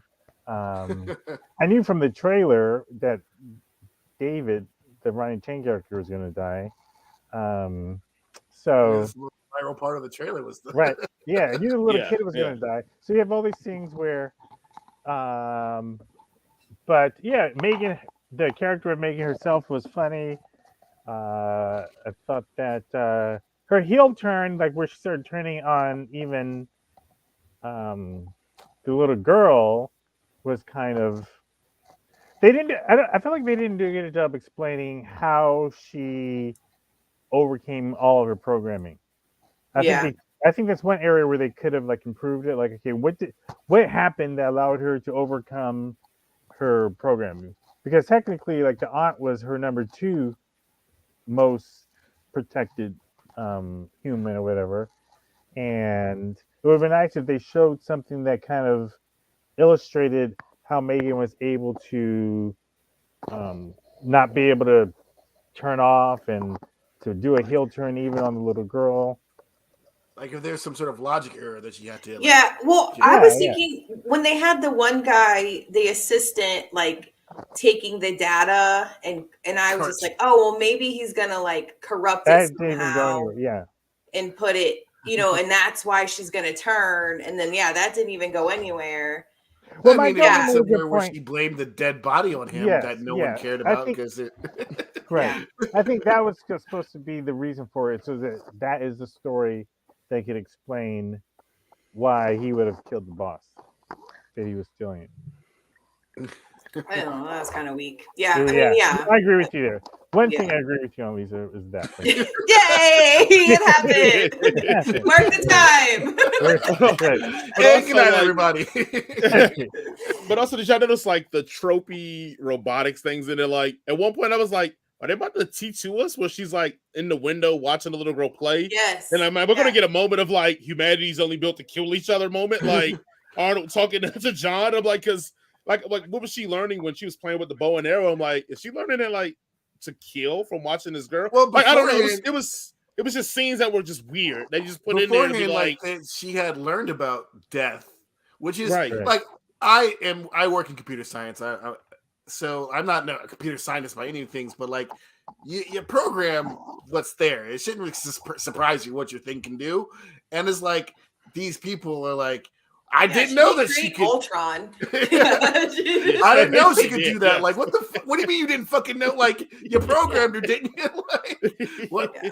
We shouldn't be talking about this. Like, why is this an algorithm in there, like a subroutine in her processing? Like, she should not even be aware of death or whatever. It's just like completely like. Either way, like, yeah, there's just like a lot of weird stuff in there, but damn, did Megan not pull it off? And the best thing I think about Megan is the fact that they didn't really go the Child's Play route where they had like a full body puppet. They just put a little girl in a Megan suit. And I think that is the thing that really, really sold her is the fact that she wasn't like this clunky animatronic, I'm gonna kill you. And it's like that's a puppet. But Yeah. I do think that like I think that they use the you know how like in horror movies they'll make like the creepy walk thing and Yeah. you have like people walking on the ceiling. And I think they kept using that, but it's like it's a robot. It's not that scary that a robot can do that. Like Well, she's got if titanium. it were a little girl, I don't know why they kept doing that. Like I couldn't. Yeah. And I was just Like, like, it it's not made no- creepy. Yeah. It's a There was a- machine. Yeah, it felt like they were making her unrealistically creepy. Like, Yeah. why would she run on all fours to chase the boy? Yeah. Yeah. Like, right. She wouldn't. Like, It she doesn't wouldn't make do any sense. Um, It wouldn't and then- like it. Yeah. and then at the end, where she was all twisted and contorted, I think it was supposed to infer because her electronics were messed up, she was walking Mhm. like that. But it just seemed like, okay, let's have her look creepy by walking like this, but Yeah. let's have some kind of explanation for it. So, but But she's already creepy. She's a 3-foot doll. Like you don't Yeah. need Yeah. to make her any creepier. Right. It's already done. Like just her sitting there is creepy enough for me. Yeah. I still Right. remember Child's Play. Eyes open and like Well, I love that she started getting very dramatic about her presence. Like she's playing the piano. Like, why? Why are you playing the piano right now? She just became a Who's that supervillain. for? Like that's what it was. She's like, But I did think for one moment in there, I was like, man, this is what probably would have happened in Small Wonder if it was really a realistic show. A lot of people remember that TV show Small Wonders. where like the girl had a robot like sister, and like they were like have hijinks. Yeah, I remember that. But I'm like, oh, this is what. So I wonder what should have really actually been like. Like this killer robot is going around beating everybody now. Like she would get wet and she would malfunction. Oh no, I got wet. Like, here's my thing. Here's my thing about the movie. So 2 things. I think it was given a disservice that it didn't have a rated R. Yes, rating. 100%. Correct. Because it advertises a horror movie and there was nothing scary about it. Not whatsoever. The scariest part was when the dog, like the jump scare. Like when and I didn't jump because I had heard Jaren told me about it. So I was expecting Jaren spoiled it. Thanks a lot, Jaren. So it wasn't scary. And that is like one of my biggest pet peeves in movies, when you advertise to be something and you're not. So if you advertise to be like a rom-com and you're not, or like you advertise to be a scary movie and you're not, like it really pisses me off. And then the other thing is the murder scenes, like a lot of the kill scenes were off camera. So you would see the dead body, but you wouldn't see the actual. You want to see the blood and the gut. Yeah. I'm going to see a horror movie. Absolutely. I want to see like the crazy, like we're seeing her throw the machete or the thing from the coffee cutter. Paper slice. Yeah. And then it cuts away. Through his chest, though. You did see it go through his chest? Okay, I thought you see it like poke through his shirt, but like yeah, but it's not small. Yeah, it's PG-13 still. It's PG-13, exactly. Yeah, I just think it did it a disservice, and the body count. I thought it was going to have a higher body count. I thought for sure that the assistants were going to die. But you thought Megan's going on a rampage? It was going to be the raid. I was hoping. Going through the yes, that's kind of how they advertised it. Like I was hoping it's going to be Terminator 2 all over again. Yeah. So, but I didn't hate it. They're obviously going to make a sequel. So I just hope they go the Child's Play route and just each sequel gets more and more absurd. Yes, because I love me some Tiffany from Chucky. She's crazy, and I love her. Like, we introduce Megan to the boyfriend, like, they get kids. I don't know, like maybe they get a house together in the burbs. Let's keep it just go all out. All right, Ron's yawning, so we got to move it along, y'all. All right, let's go. Let's just go into the ratings. Give it a 0 from 1 to 5. 5 being great, 1 being terrible. Lisa, what would you give it?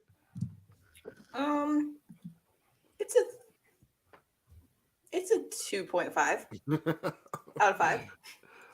All right, Jason. I'm gonna give it a solid 3. This is my genre, so solid 3 for me. I enjoyed it. I had a great time. Ron, how would you give this? What would you rate this? I'm just processing that Lisa gave Megan the same rating that she gave Aliens. Oh yes, you did. That's true. That's why I didn't give it a 3, Ron. I'm gonna be honest, because I was gonna say 3 at first, and then I was like, oh nope, I gave Aliens a lower one, so I'm gonna drop that. Credibility for the show just went right out the window, guys. This has been a fun show. We'll never do this again. I'm just trying to process, especially since you said you like the body counts. Aliens gives up the body counts for sure. Listen, but I'll I would actually, I'd give Megan I'd say 2.75. Okay, give it a 2.75. It almost depends. Like entertainment, 2.75. In terms of cinema, I'd probably give it like a 1.5. Yeah. If we're talking about cinema, it's a 0. Yeah, 100%. Yeah. My daughter is it a movie? Yes or no? Well, technically, yes. I will there are probably 24 frames in every second. Yeah. Did it beat it over an hour? I'll give this. I actually ended up really, really liking this. I'll give it a 3.5 out of. Wow. Yeah. 3.5. That's pretty high. I just wouldn't hear like Jason does and be like, oh, this is gonna be goofy, and it was just enough goofiness for me. But here's the thing. Okay, what would you give The Godfather? 5 out of 5. So which one? Probably be 10 out of 5. One or two. 1 or 2. 3 is yeah. 5 out of 5, obviously. Yeah. Remember that list I had about movies that don't exist? Yeah, Godfather 3 doesn't exist. But- It's not a thing. But you And get it's the not first- terrible, but So this is how I look at movies. So you get the first Godfather of 5, which Mhm. I think is warranted. You think Megan's that close to the Godfather? Only a These one are and a all fair half. questions. so All fair I know questions. for me in my rating systems, I take the genre into specific because they'll know if it's horror, I'm usually going to be high on it if it accomplishes what I think it should. So the genre always plays into it for me. So I don't look at it as my score as these equal to each other. I look at it as how much did I These enjoy scores this movie. are not going. I can't. These scores are not equal to one another. Right? Yeah. It's how much Like I you enjoyed cannot. the This is movie not for an me. empirical scale where it's like, oh, well, if Megan's a 3.5 and Godfather's a 5, and Aliens all is a me. 4, that means Megan must. No. These are just pulled completely out of my butt. Yeah. At least you admitted it. There's no math to this whatsoever. No, not at all. What was your rating, Jason? Jason. 3. I gave it a 3. Oh, 3. Do you count it as a horror though?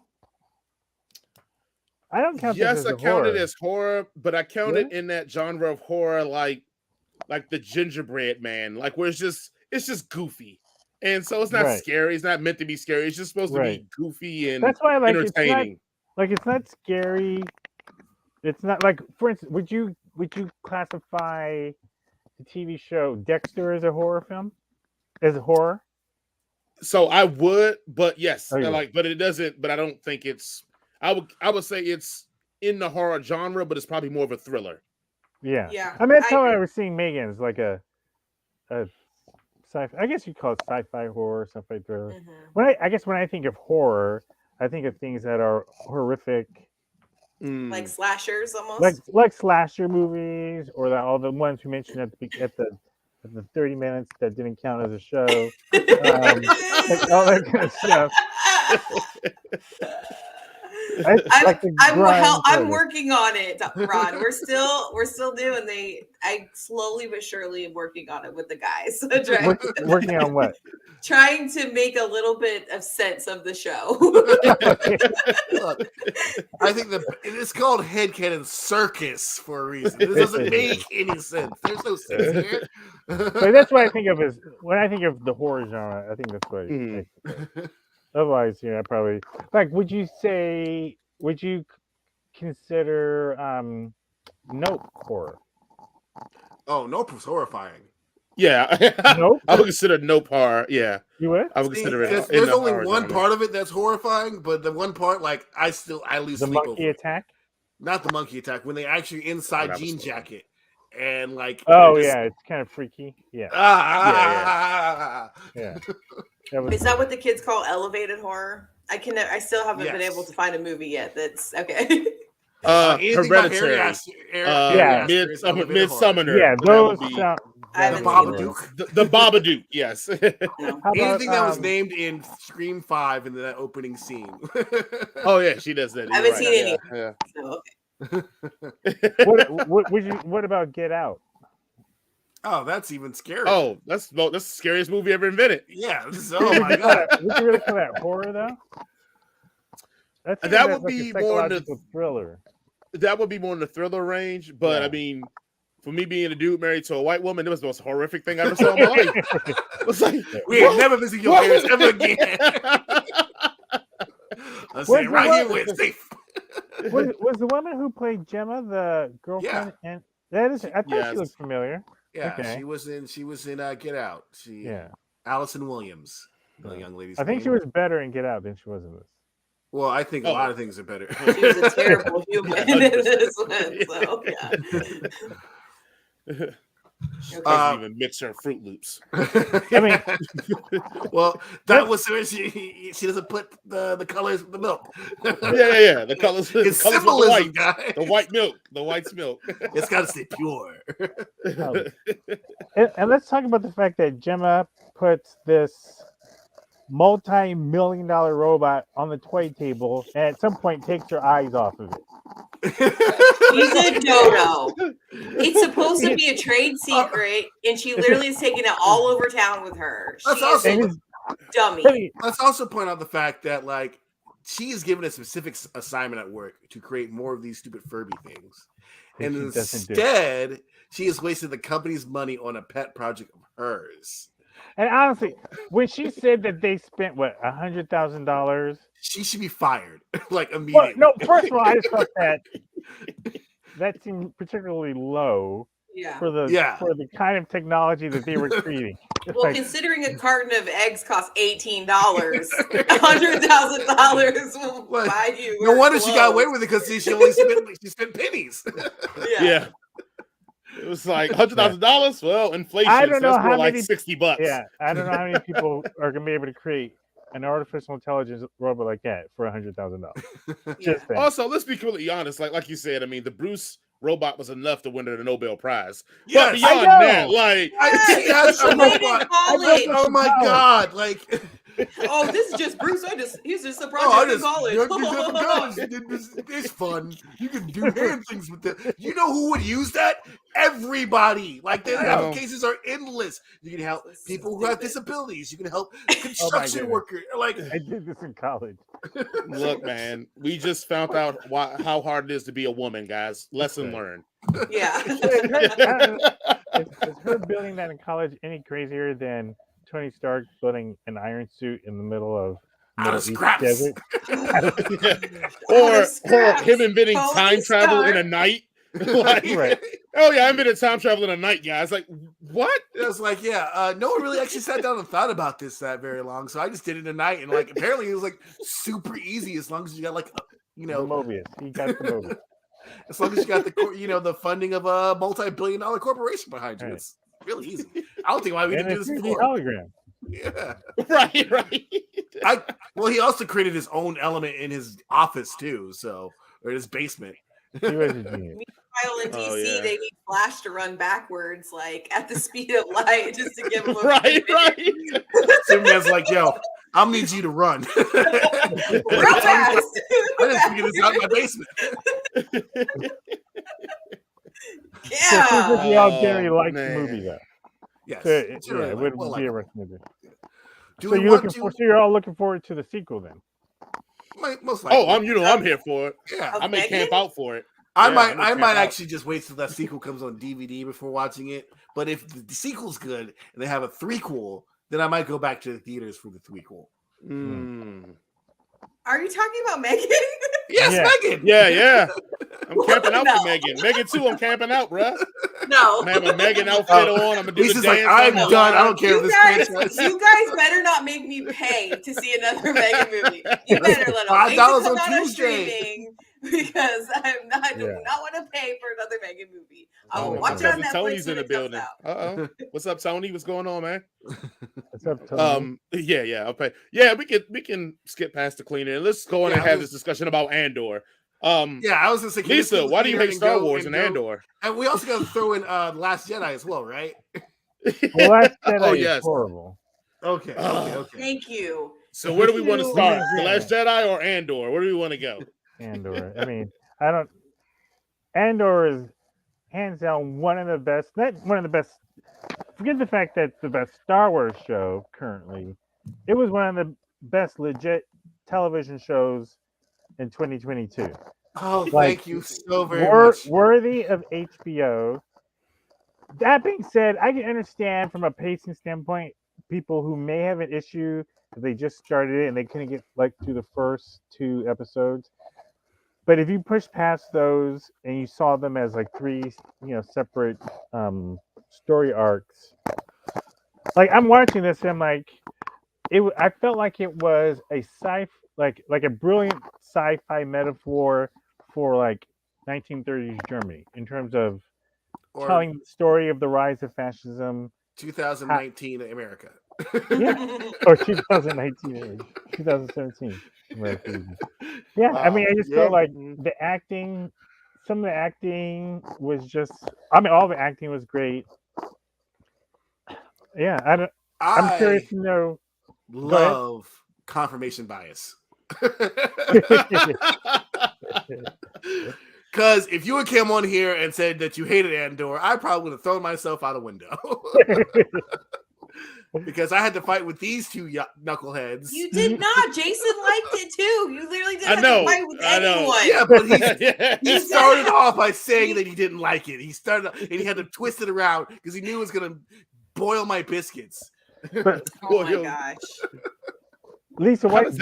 how does that recipe work? You never had, well, you just put the biscuit batter in the water, Okay. and then it's a mushy biscuit, and you're like, that's Listen, gross. it's late, y'all. It's late. Stop talking. So what I said, was it last week? It feels like so long ago. It was I know definitely it last does. week. Jason remembers. It was too long. It took 3, because Jason kept saying every 3 episodes is a new story, is a new arc, blah blah. Then I said, well then so then it should just take 1 episode to tell that story. Then it doesn't, so it was too long. So by the time I was 4 episodes in, I was bored out of my mind because it took 3 episodes to establish that he's broke. Like, got it. He doesn't have any money. So He poor. We get it. So episode You can 4, look at I him was and just tell that. irritated because this is all, I like to read. So anytime anything is taking up my time from reading and I feel like it's not worth it, it makes me mad. You must So rather I read character rather development be than reading. watch And if you're character going to waste my time taking 3 episodes to establish you're broke, I'm not okay with that. The other argument was that Jason and I both agreed on was it didn't feel like a Star Wars show. And Which I think was a plus for it. and I have an issue with Star Wars in general because I feel like, or maybe just Disney in general, like when it comes to like Star Wars and the MCU, that they take advantage of their fans. And I'm not okay with them using just the Star Wars name to create a show that in its own right was a good show, but wasn't necessarily a Star Wars show. So but what's interesting, they didn't even use the Star Wars name in a sense. Like, it wasn't Star Wars Andor; it was just Andor. And Right. I think there was enough marketing ahead of time where people got the understanding that this wasn't your typical Star Wars film, and because it didn't have all the magic elements that you normally have in Star Wars, didn't have the ridiculousness. I have to totally disagree with Anthony in the comments where he said Kenobi was the best so far. I'm hoping Yes. he's I was going to get to that. Yes. I'm hoping he's being satirical and ironic when he says that. Oh wow! You think Kenobi was the worst? I don't think it was. I the loved worst. Obi-Wan. I think it was the worst, but I think we don't have enough time to go into it. I think if we're going to rank like Disney Star Wars shows, like just the live action shows, Kenobi's in the Andor's bottom half for sure. And I think like Boba Fett and Kenobi are like neck and neck. Yeah. And the only reason, the bottom. I would even, and the only reason I would put even Boba Fett a little bit higher is because they did like 2 episodes where it's just the Mandalorian again. Yeah. And I love, don't get me wrong, that's like saying, which one is your favorite child? Well, obviously the one that plays football and makes me money, but I like the other ones as well. This kid doesn't play football, just so you know. I got a robotics conference to go to one Saturday. But I think what Mando 1, probably for me, Mando 1 is probably the best that I've seen out of all of them. The one I enjoyed the most, let me say that. Sure. I think if you're going to binge watch Andor, that it's probably a bad idea because I watched it, episode to episode, week to week. So I had a break in between. So next week comes in, I'm anticipating, the show. I'm anticipating the slow burn of each episode. So like that's interesting. I always think the opposite because I always feel like because of those 3 episode arcs, like the end of each of the first episode of the 3 and the second episode of the 3 feel like you want more, and I feel like it would be like I'm glad that they did the first 2 or 3 in one sitting to get me into it because I feel like if I had only had that first episode and it ended the way it did, I'd be like, really? That's how it's ending? which is why I can kind of feel what Lisa's talking about in terms of getting through even the first 3 or 4, and maybe being like, not wanting to continue with it. I can, especially if you're coming into it expecting more action that you normally see, and so I can forgive someone for that. I can understand that. So that's why I find it interesting, Jason, that you were saying you liked that it was episode. Yeah, episode. but I was also in it when he shot the cop. Oh, yeah, right. He shot the cop. A1, I mean, we're gonna watch the rest of this show. the first episode starts in a brothel. Like, Yeah, like Star Wars has never done that before. there are several characters. Andor fucks canonically. Yeah, right. And so it had that adult element, but I just felt like Star Wars as a franchise has made so many I don't know, mistake is the right word, but I'm going to use mistake. No, it's the right word. It's the right word. Misfires. Maybe misfires. Yeah. Yeah. In terms of starting with, for me personally, starting with The Last Jedi on. I like Mando. I have a few issues with some Mando, but generally speaking, I like Mando as a series. I actually never bothered with Boba Fett because I just heard so many bad things about it. I didn't have the time to bother. Kenobi, it was just, I felt like Kenobi had so much potential.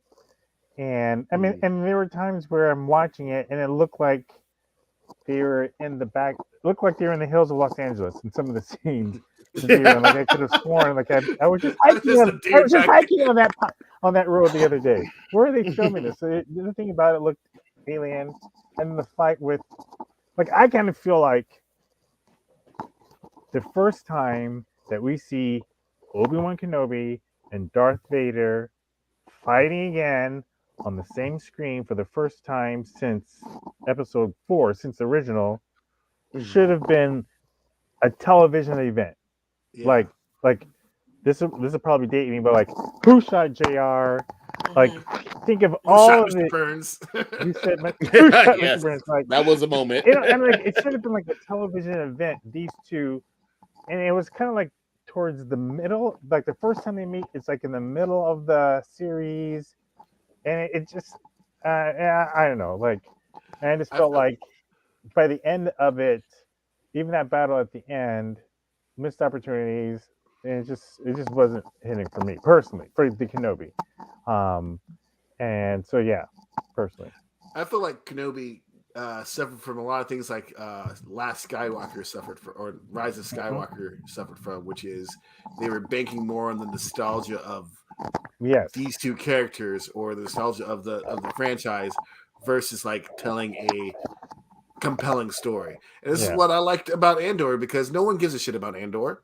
Like, as Jason said, he's like the 4th most interesting character, and the other 3 were like in Rogue One, yes. Yeah, in Rogue One. Like, he's like no one cares. Like this, so like in that way, for me, there's a lot of freedom there because like there's no expectation, and in the show is like they're not winking and nodding to anything. They're not like, oh, this is how Andor got his blasters. Look how it's just like this guy's a scumbag. Here's a story about a scumbag with other scumbags. Oh, there's Mon Mothma. That's cool. That's cool. Well, Ron, then go ahead and get your hate off about The Last Jedi, because I disagree. I love The Last Jedi. I also love The Last Jedi as well. I love The Last Jedi. I thought we were talking about Jedi Tales of the Jedi. You hated that. Hated every second of that. But yeah, Last Jedi I loved. What did you love about it? What did you guys love about it? I will have to be like, after like digesting it, I liked it more after like seeing, like actually thinking about like what they were doing with this, what Rian Johnson in particular was doing with the story. I hated the fact that a lot of the stuff that was set up in Force Awakens was just like kind of disregarded. They totally nerfed your boy Finn in this one. This is where they start nerfing Finn. But I generally liked how that he was basically making a statement that anybody could be a force of change, versus having to be a part of these lineages or whatever. And that is almost antithetical to Star Wars, basically. But it would have been an interesting through line to go through if they had actually like stuck to their guns and was like, okay, let's run with this direction and see where we take this. Versus, oh no, let's retcon everything and make her a Palpatine. And well, now you're getting like, into Rise of Skywalker. Yeah. That I mean, like I feel like Rise of Skywalker makes Last Jedi worse, honestly.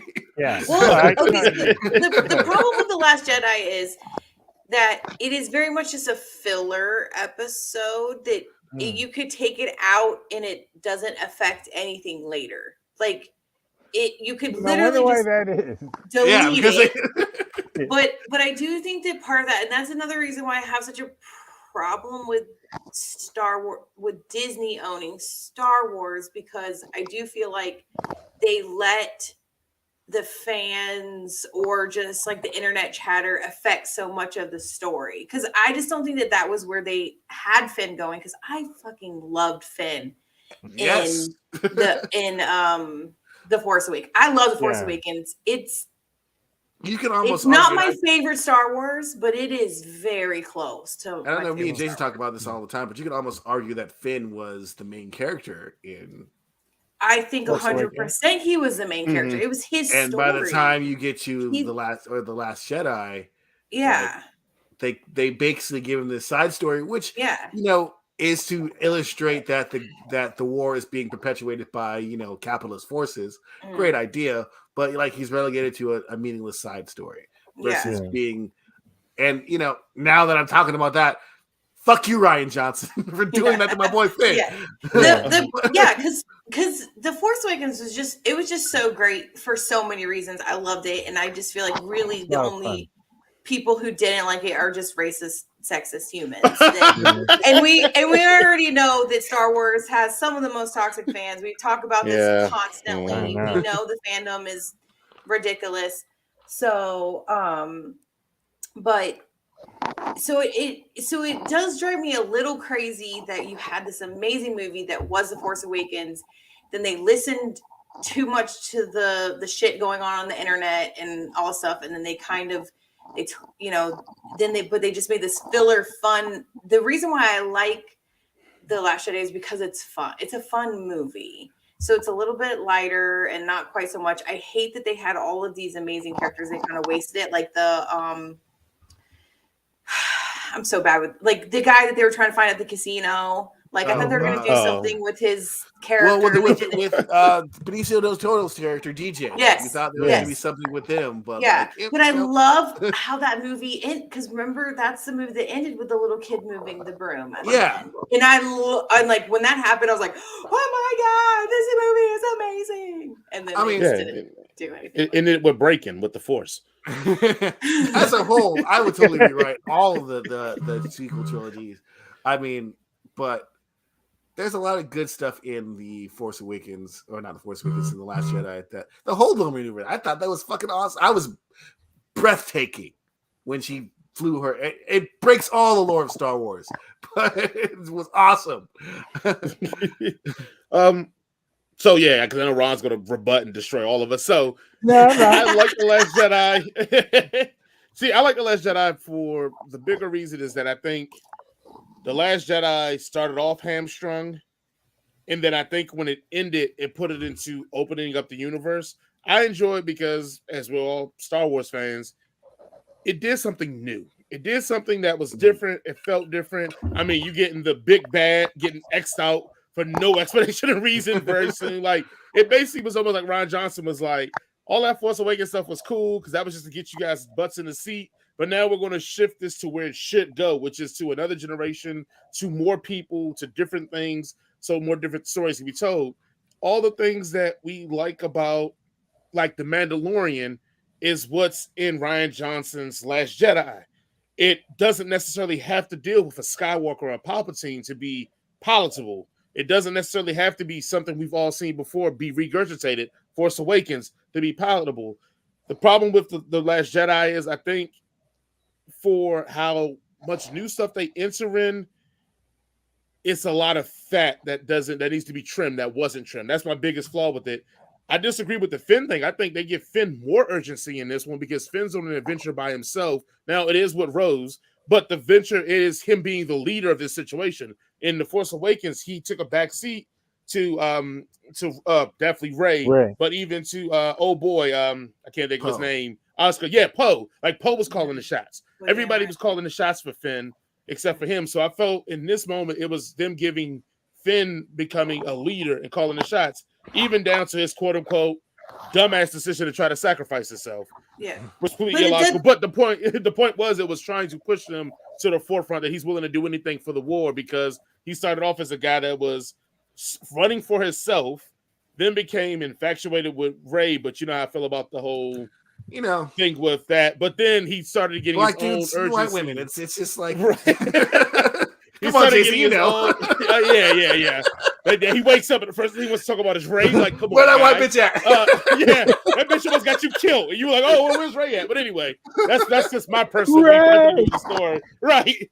But they were giving him his own urgency in there, which I think the ball got fumbled because the next movie, they basically just take away everything from him and Rose, and even Poe to a degree, and focus just on shining, the laser swords in the Force. So that's why I enjoy the most of it.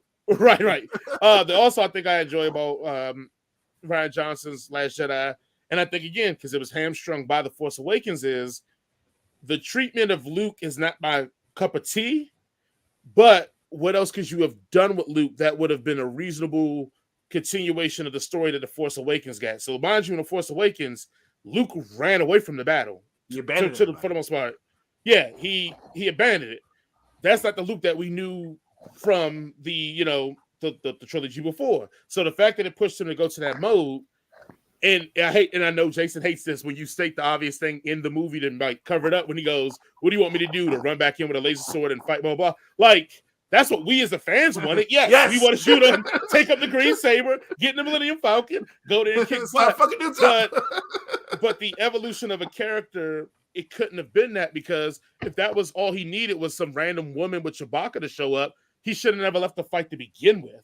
So you literally put Luke in a situation where he has to deal with something that is different for what we have known him for. He's been basically from a whiny little brat to a guy that realized his lineage and like he's basically a prince to a degree, to now him being a savior.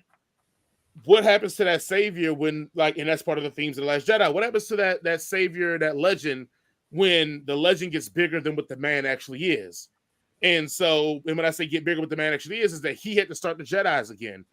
He basically started again, and like they turned. And he basically let a whole bunch of people die. The Jedi are wrong. The Jedi aren't wrong. It is funny though, because there's a lot of they are wrong, Jason. Clearly, they're wrong. They're clearly not wrong. They can't fucking keep it together. They're clearly wrong. You have to have balance. Means that you have to accept the bad with the good. Doesn't mean you have to be all good. Exactly. They're not the Jedi. Wrong. Stop. They're not wrong. They're just. I'm gonna fight you. They're not wrong. I disagree. that they're wrong. The Jedi aren't wrong. There's no such. They were balanced. They were just played. They were played. They were not balanced. They were too arrogant. To think that there they were. There were some that were arrogant for sure. Yes, there were some that were arrogant. But you're telling me that Yoda should have known. Yoda should have known. He was too arrogant. There's nothing balanced about it. If you rewatch the Attack of the Clones, something was happening. Yoda does know that there is something deeply wrong, and he is confused. He is like he's 1,000 years old. He should know better. He's 1,000 years old. Doesn't mean he's not human or I'm sorry, whatever Yoda is. He's not human. You know how I feel about that?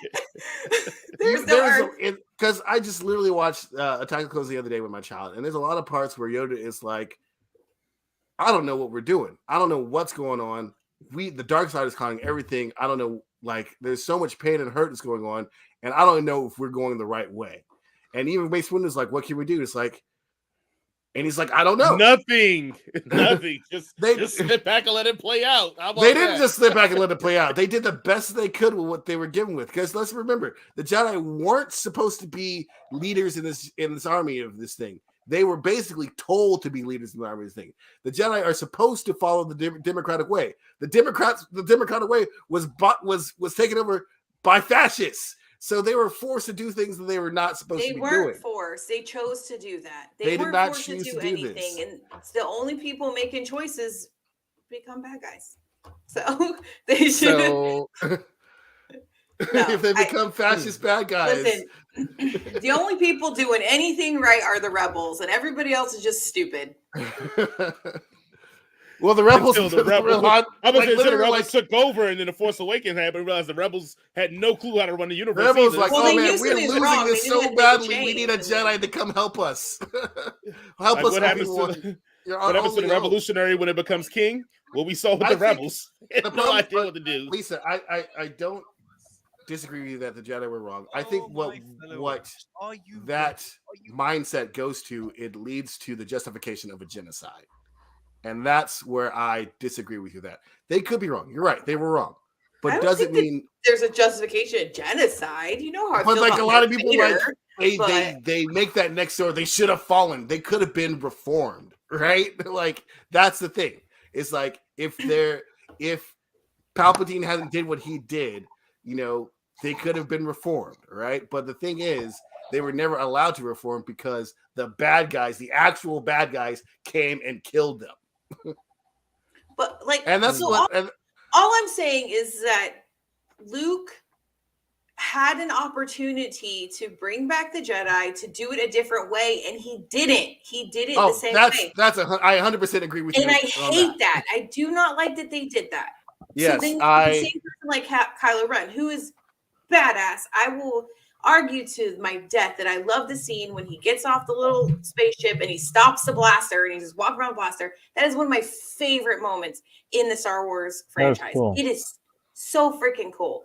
And you have this amazing character. You have these opportunities to make something different, and they are not doing that. And I don't understand why. I like 100% agree with you on obviously they keep talking about bringing balance of force, but then the filmmakers never do it. So I don't get it. Because in the extended universe stuff, like Luke was like, okay, we'll throw out the shit that didn't work with the old Jedi, and we'll actually try something different with the new Jedi. And like that shit ended up kind of working. And like I wish we could see that part where, you know, where we bring in Ahsoka, who's like, well, this is why I left, but we can change these things. Like, or Kanan Jarrus, who had a freaking family, but still followed the Jedi way because he was able to balance the fact that he can't, even though he loves them, he can't get overly attached to him because that's a lead to the dark side. And because, you know, he has thoughts and he can, you know, he's an adult. Well, I think the greatest thing of all this is like that Disney didn't look at the EU and pull some stuff, a la how Marvel pulls from the books to make their. Yeah. All right, Ron, give us the heat for the Last Jedi. Why are we all wrong about the Last Jedi? You know, I don't think you're all wrong because I think all the reasons why you all like it are things that I appreciate about it. That he was trying to do something different, taking it in a different direction. The whole dome maneuver, although it's ridiculous that no one in the history has ever done it, or it was a 1 in a million, so they had to come up with some excuse why they couldn't do it again. Mm-hmm. It looked beautiful, and I don't know why she couldn't have got on some kind of like escape ship and then send a droid to do it. Could have.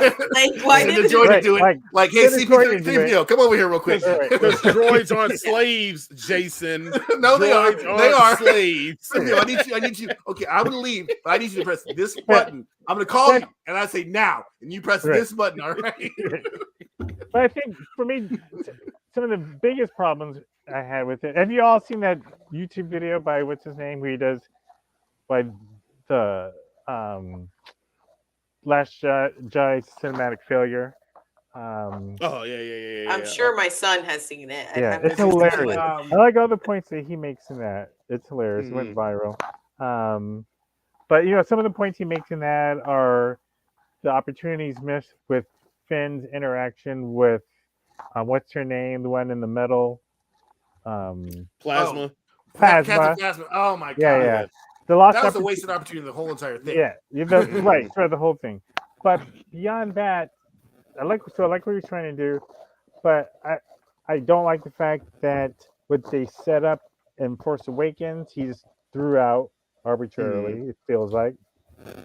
Like literally, first scene. like literally. He's got one note to J.J. Abrams. Well, fuck what you did. Basically. This shit The whole side trip to the gambling planet I felt was silly.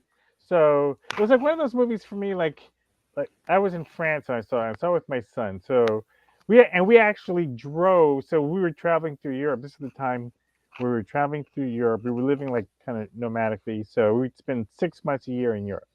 And so at the time it came out, we were in France, and we actually made a special like weekend trip to go to the nearest.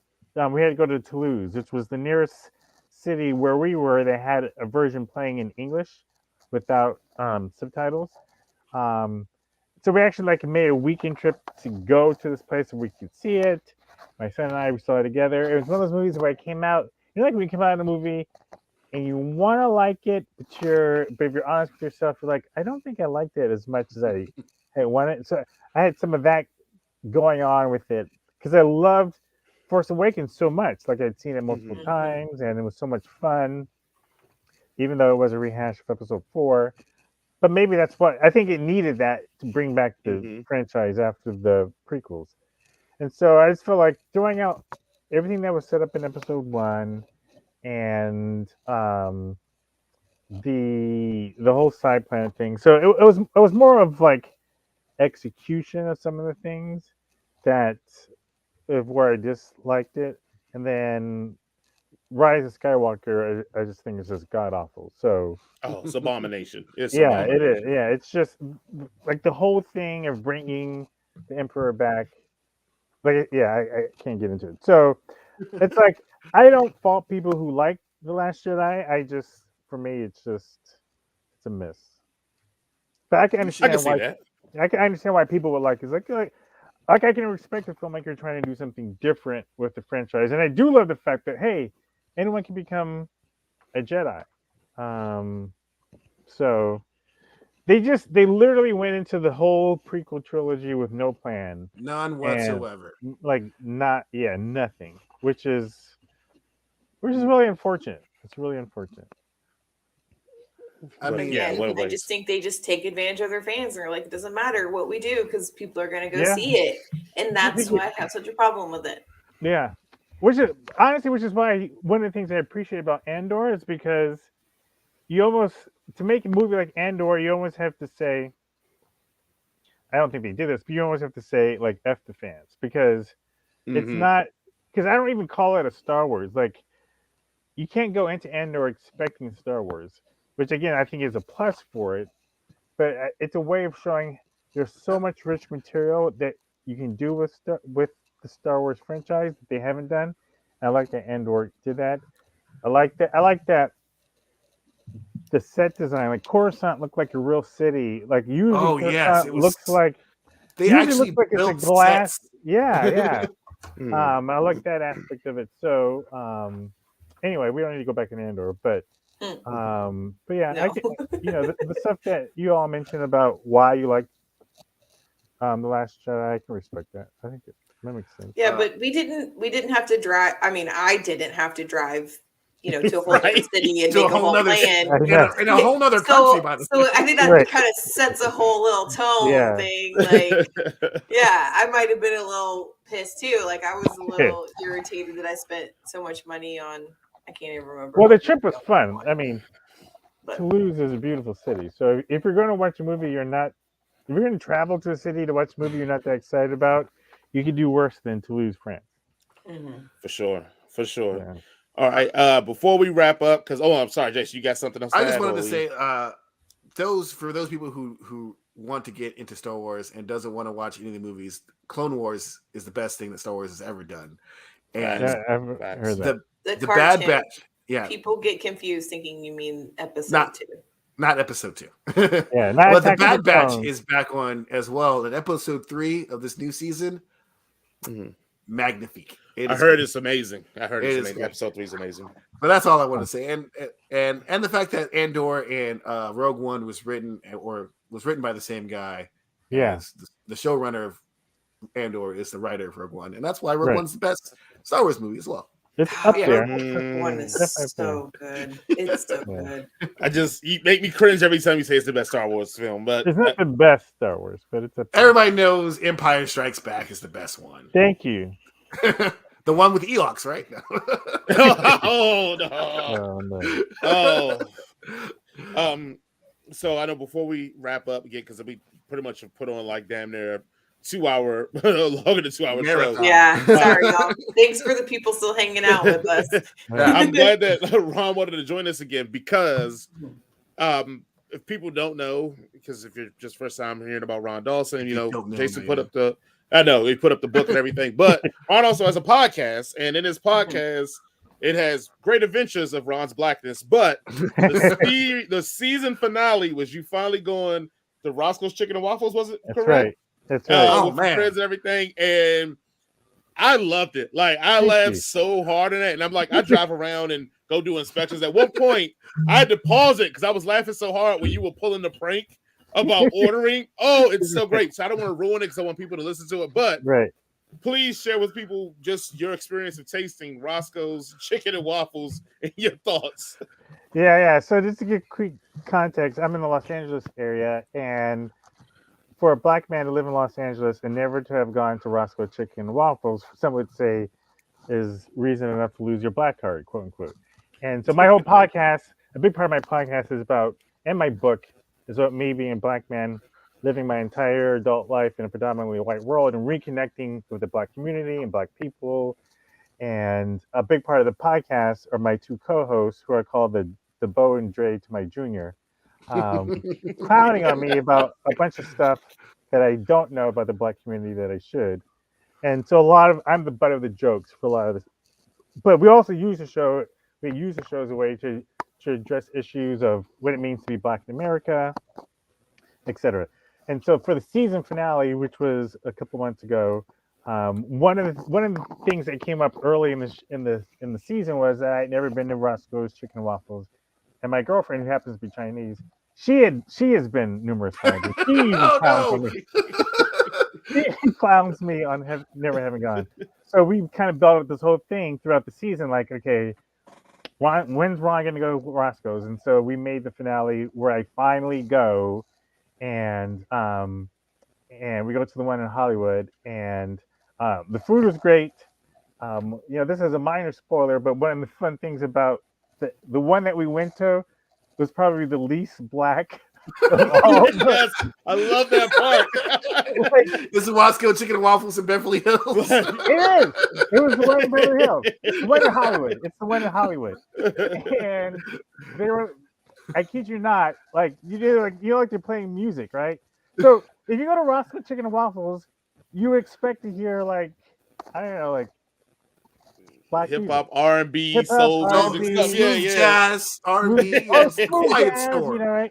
They were playing like Spandau Ballet and like Wham, and I was thinking like, did they know I was coming? Like they did just for you. They follow your podcast. Right. Like the only black people at this Roscoe's was the guard, the woman who's she wasn't a bouncer, but she was the guard. Like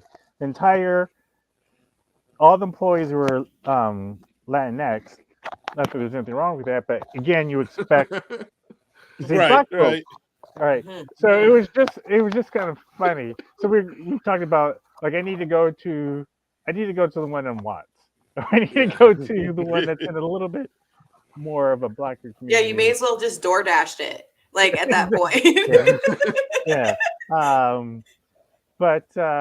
So it was I think it's a fun episode. Another episode I want to plug is another thing that I explore on the show in a number of episodes is just my journey of faith, having grown up predominantly Christian, and then how my Christianity faith has evolved. And so a number of episodes I kind of get into that. And so I think it's episode 24, because the season finale was episode 26.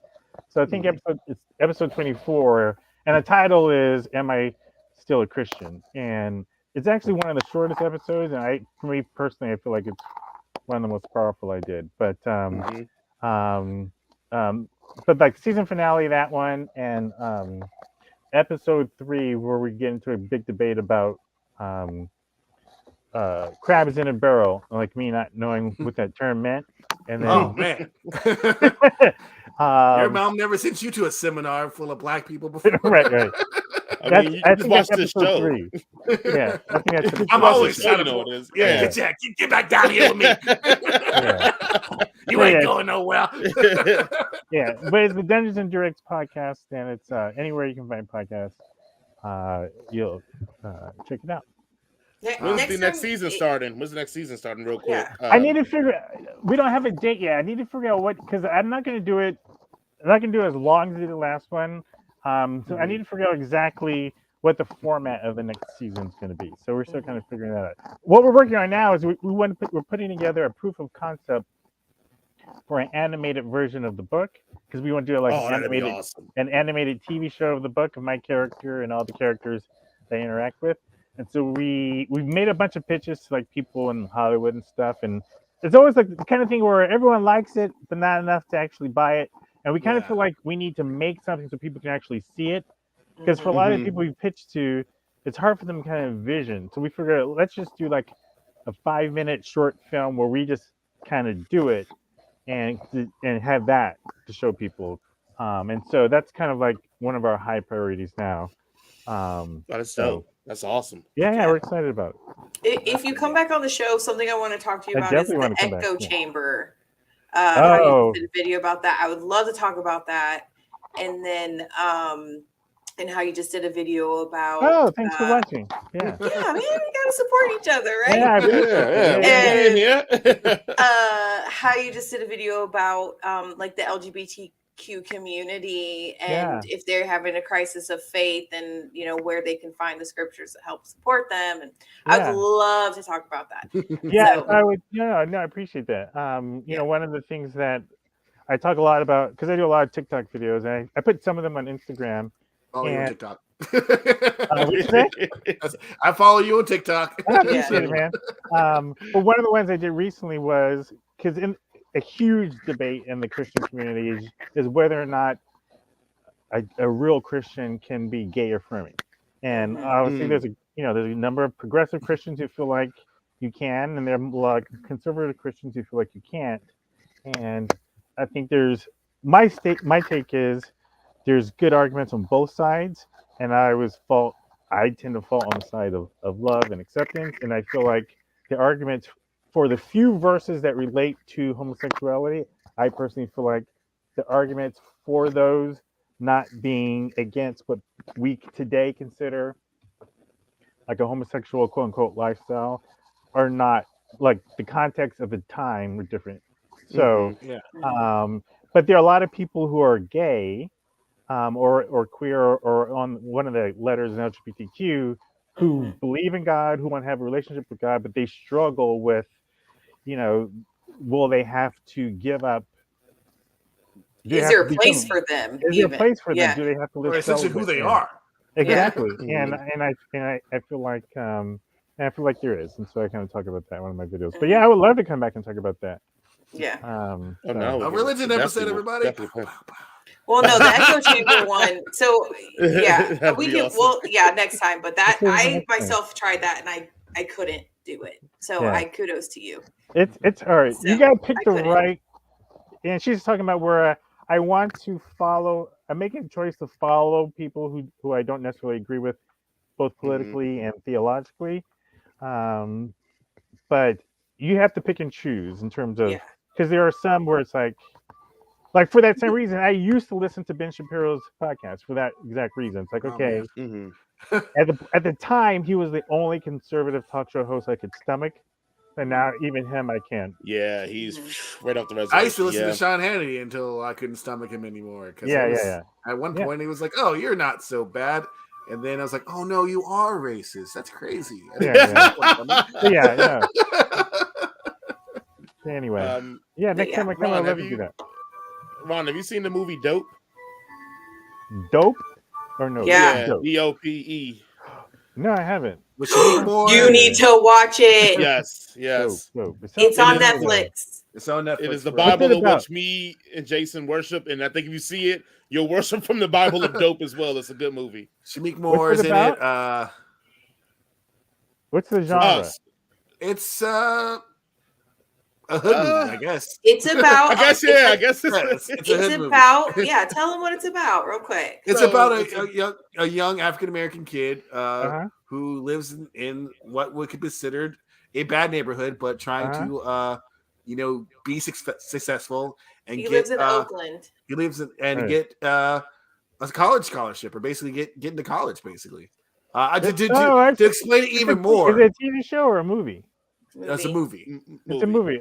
I think it looks familiar. I'm going to add it to my. Shamik Moore's in list. it. I think you'll love it. Like it Yeah. is made for. I hate to Made use the for word it? black people like us, but it is Yeah. made for like black people like us. Zoe Like, Kravitz is in it. Yeah, Nice. Zoe Kravitz is in it. Yeah. We did a A$AP review on Rocky. it a few weeks. We We did a It's a review on it slippery back in I can't remember, October or November, I think. So, but yeah, definitely check that out. That is all I have. I don't know if anybody has anything else. If not, Jason can. I got one last thing. I've never eaten at Roscoe's Chicken and Waffles. I always thought that was just a joke that people said. Roscoe Chicken Waffles is a joke. Because I saw it in a movie. I think I saw it. I want to say I know it was in Black Dynamite. That's probably where I first heard of it, and I was like, "That's not real." That's not a thing. No, that's a thing. You can go. But ahead. now you come out here in Atlanta, you'll get food trucks where there's a white guy serving chicken and waffles, and you're like, "Oh, okay." You all live in Atlanta? No. Yeah. Yeah. I used to live up there. Yeah, it's gets better or worse. Jason, you depending. make me proud and disappoint me so much every show. I'm sorry, like my No, parents so are much. from the It's just- South. We didn't eat chicken and waffles, all right? We Which barely got county are waffles. You guys all mentioned the same thing. Which county are you all in? We're Gwinnett. calling Gwinnett? Gwinnett, aren't we? That's yeah. where I live, Gwinnett. Yeah, Yeah. yeah. Gwinnett's great. Success lives here. Yeah. For those who aren't from Gwinnett, there used to be water towers that said that Yeah. years and years and years ago. Yeah. No, so I used to live in. In Swanee, right? Yep. Yeah. And then I live right down the to street from Duluth. Swanee. Nice. Don't find me, people. Somebody's looking for Yeah, you. Jason, just give them your social now. Tell them the name of your first I pet, care. the name of the street you grew up on. Midnight. People just started Carry him doxing with you Jason. guys. The middle name of Right, your right. cousin. Middle my Here's favorite a- cousin, All right, so Antoine. here's a funny story. When we moved, so at the time when we moved to Atlanta, I was married to a white woman. We were married for 17 years. We had a amicable divorce. But at the time, we were moving from Cupertino to Atlanta, and I was trying to get an idea of like what it would be like being in an interracial relationship in the South. Because my only experience in the South prior to that was an experience I had driving across country, which you all Yeah. probably know from the book. Yeah. Wasn't great. And so when we arrived in Swanee, it was at nighttime. So we were driving through, and there's not a lot of streetlights. So like we're driving, and we're trying to. We didn't have our furniture truck hadn't arrived yet, so we have any of our stuff. So we're trying to find a Walmart just so we can get some basic necessities. And we're driving through these back streets, and I felt like, is this going to be deliverance up in here? Like, what's going on? This is kind of funky. Here with my white wife and my mixed son in Atlanta. Yeah, because if you if don't you're the- know any better, Mm-hmm. you don't know which parts of Atlanta are good and which part are not. But because if you're on the northern side of Swanee, you're approaching Forsyth County. yes, Mhm. so So- it's funny. Mhm. So when I asked my friends in Atlanta, okay, what's it gonna be like for real? And they all said it's cool, Ron. And I asked this one dude. He was a 1% trust. He's this white photographer, and he said, "Ron, here's the deal. As long as you stay within this distance in the perimeter, you're cool. Mhm. Don't go to Forsyth County." Yeah, no. Don't do it. No. He used those exact words, and I was like, okay, kept that in mind. And ironically, when I got there, because we came from Cupertino, the area we lived in was like more racially integrated than any place I lived in before. Like I would take my son to the park, and they were like, Latinos, Indians, whites, black people, and obviously the closer you get to Metro Atlanta, it's even more hospitable for black Mhm. folk. Mhm. But yeah, but when you get there, when you arrive at night and you don't know where you are, Oh, and especially you're the SWAT. Those it, SWAT it, cops are the worst at night, man. yeah, Oh, yeah, they're not They as so don't. bad as Duluth cops, but they're pretty yeah. bad. But I would enjoyed put my them on time there. par. Yeah, I enjoyed my time there. So, But yeah, next time I'm hey, on, I definitely love to talk about those topics, Lisa. I appreciate yes, you. for I appreciate sure. y'all for watching. Yeah. We can have one of those special, real serious episodes. This is a real serious episode. Right. I'll make a graphic for it. Right. Put up some help hotline numbers at the end if you need. Well, you know, I mean, if the help hotline is just going to be you and Lisa's number. That's all. Yeah. Why are you calling me? and, in all seriousness, if that's one of the topics you want to talk about, there's a documentary on Netflix called "Pray Away," and it's about the conversion therapy movement in the Christian community. It is Yes. really good, Yes. and they interview people, LGBTQ people who were Christian, and then they were Converted. well, they tried to Yeah. live their lives married and whatnot, and then going back to being their true selves and just talking about the trauma. And but what's cool about it, even though obviously the movie itself is progressive and it's a positive message about being gay, um, they don't 100% paint all Christians as like evil and negative or whatever. I mean, they definitely talk about the trauma that these people go through and how horrible conversion therapy is. But there's one queer person who they interview who's a Christian, whose ministry it is to quote unquote save people from that lifestyle.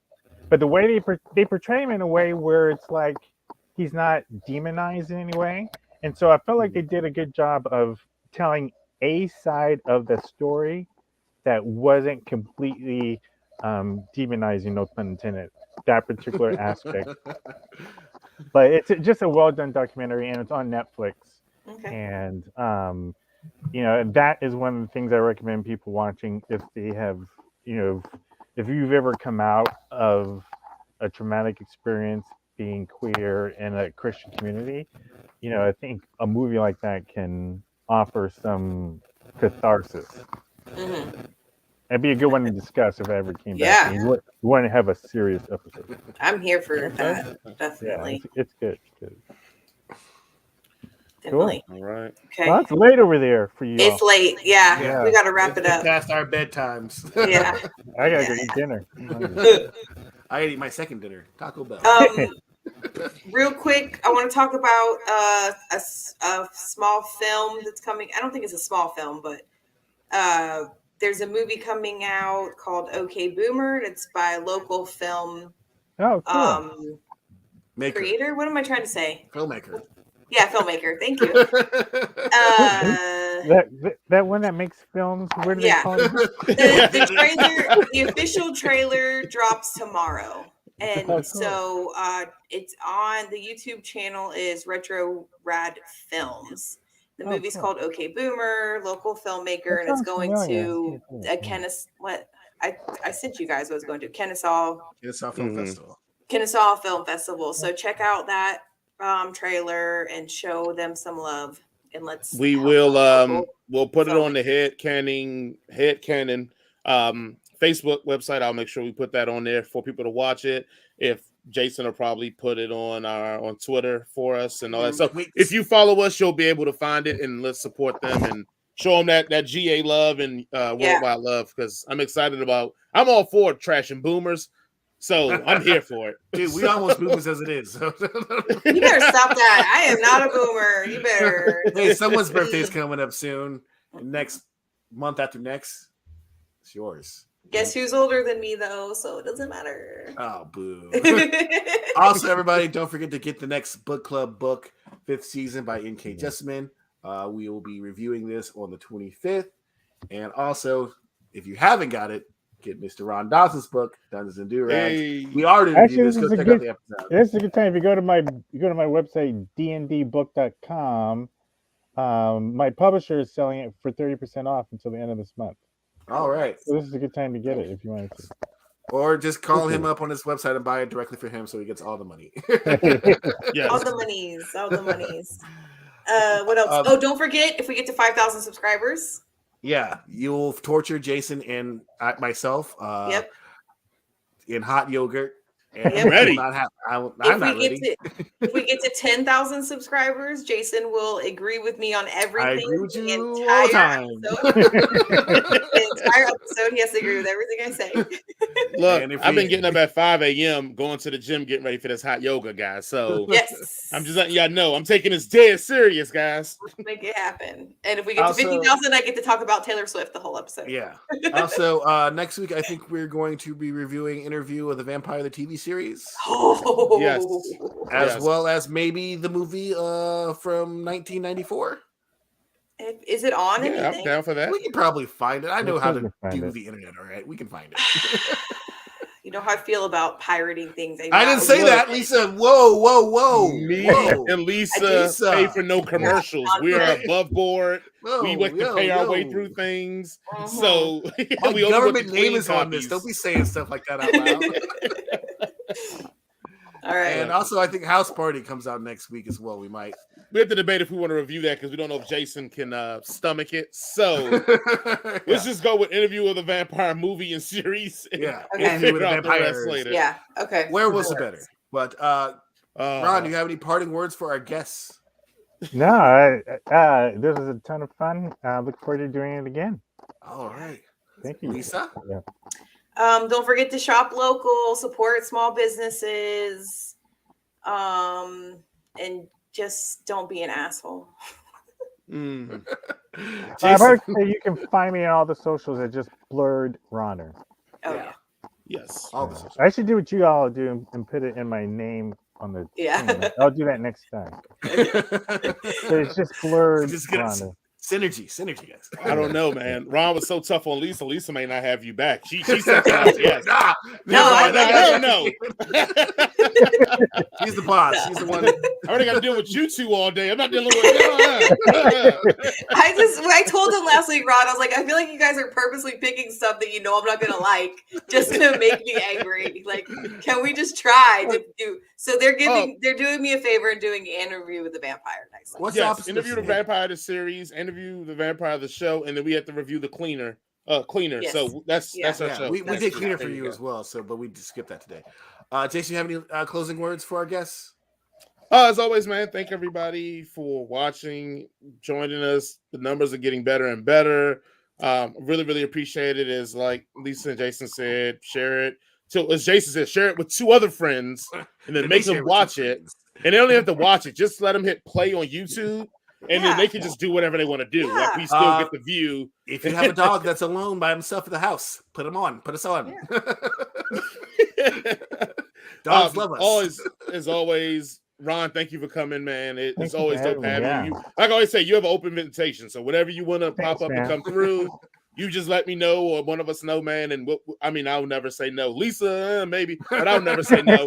I asked him to come back and talk about super serial stuff. What are you guys even talking about? Lisa's I like how yelling me at and him, Jason man. Jason just set these narratives for Lisa. I'm like, yeah, Lisa said she hated it. She's like, I never said that. Yes, close enough. But I appreciate it, Ron, as always. Like I said, Yeah, keep man. doing your thing. Any way that we can ever support you, I appreciate definitely that. 100% let us know because we're all here for that. Yeah. And then everybody keep watching, man. We keep trying to make, as Lisa said, eventually we're going to get a good format for the show. Maybe, possibly, one day around here. It may happen. Only We're already like bounce around episode so 80. much until We're at like, episode okay, 80, This bro. is What are we Sunday gonna night do a movie format didn't for? happen overnight. All right. Yeah, we're 80 episodes deep. I'm pretty sure like it is what it is at this point. But okay, I'm here for it. All right. Well, thanks everybody for joining us. Y'all have a wonderful and excellent day. Always be kind, be considerate, and tip your servers and bartenders at least 20%, if not more, if you can afford it. And if you see Jared on the street, say just because there's an owl bear doesn't mean it's good. Have a good night, everybody. Good night, everybody. Thanks.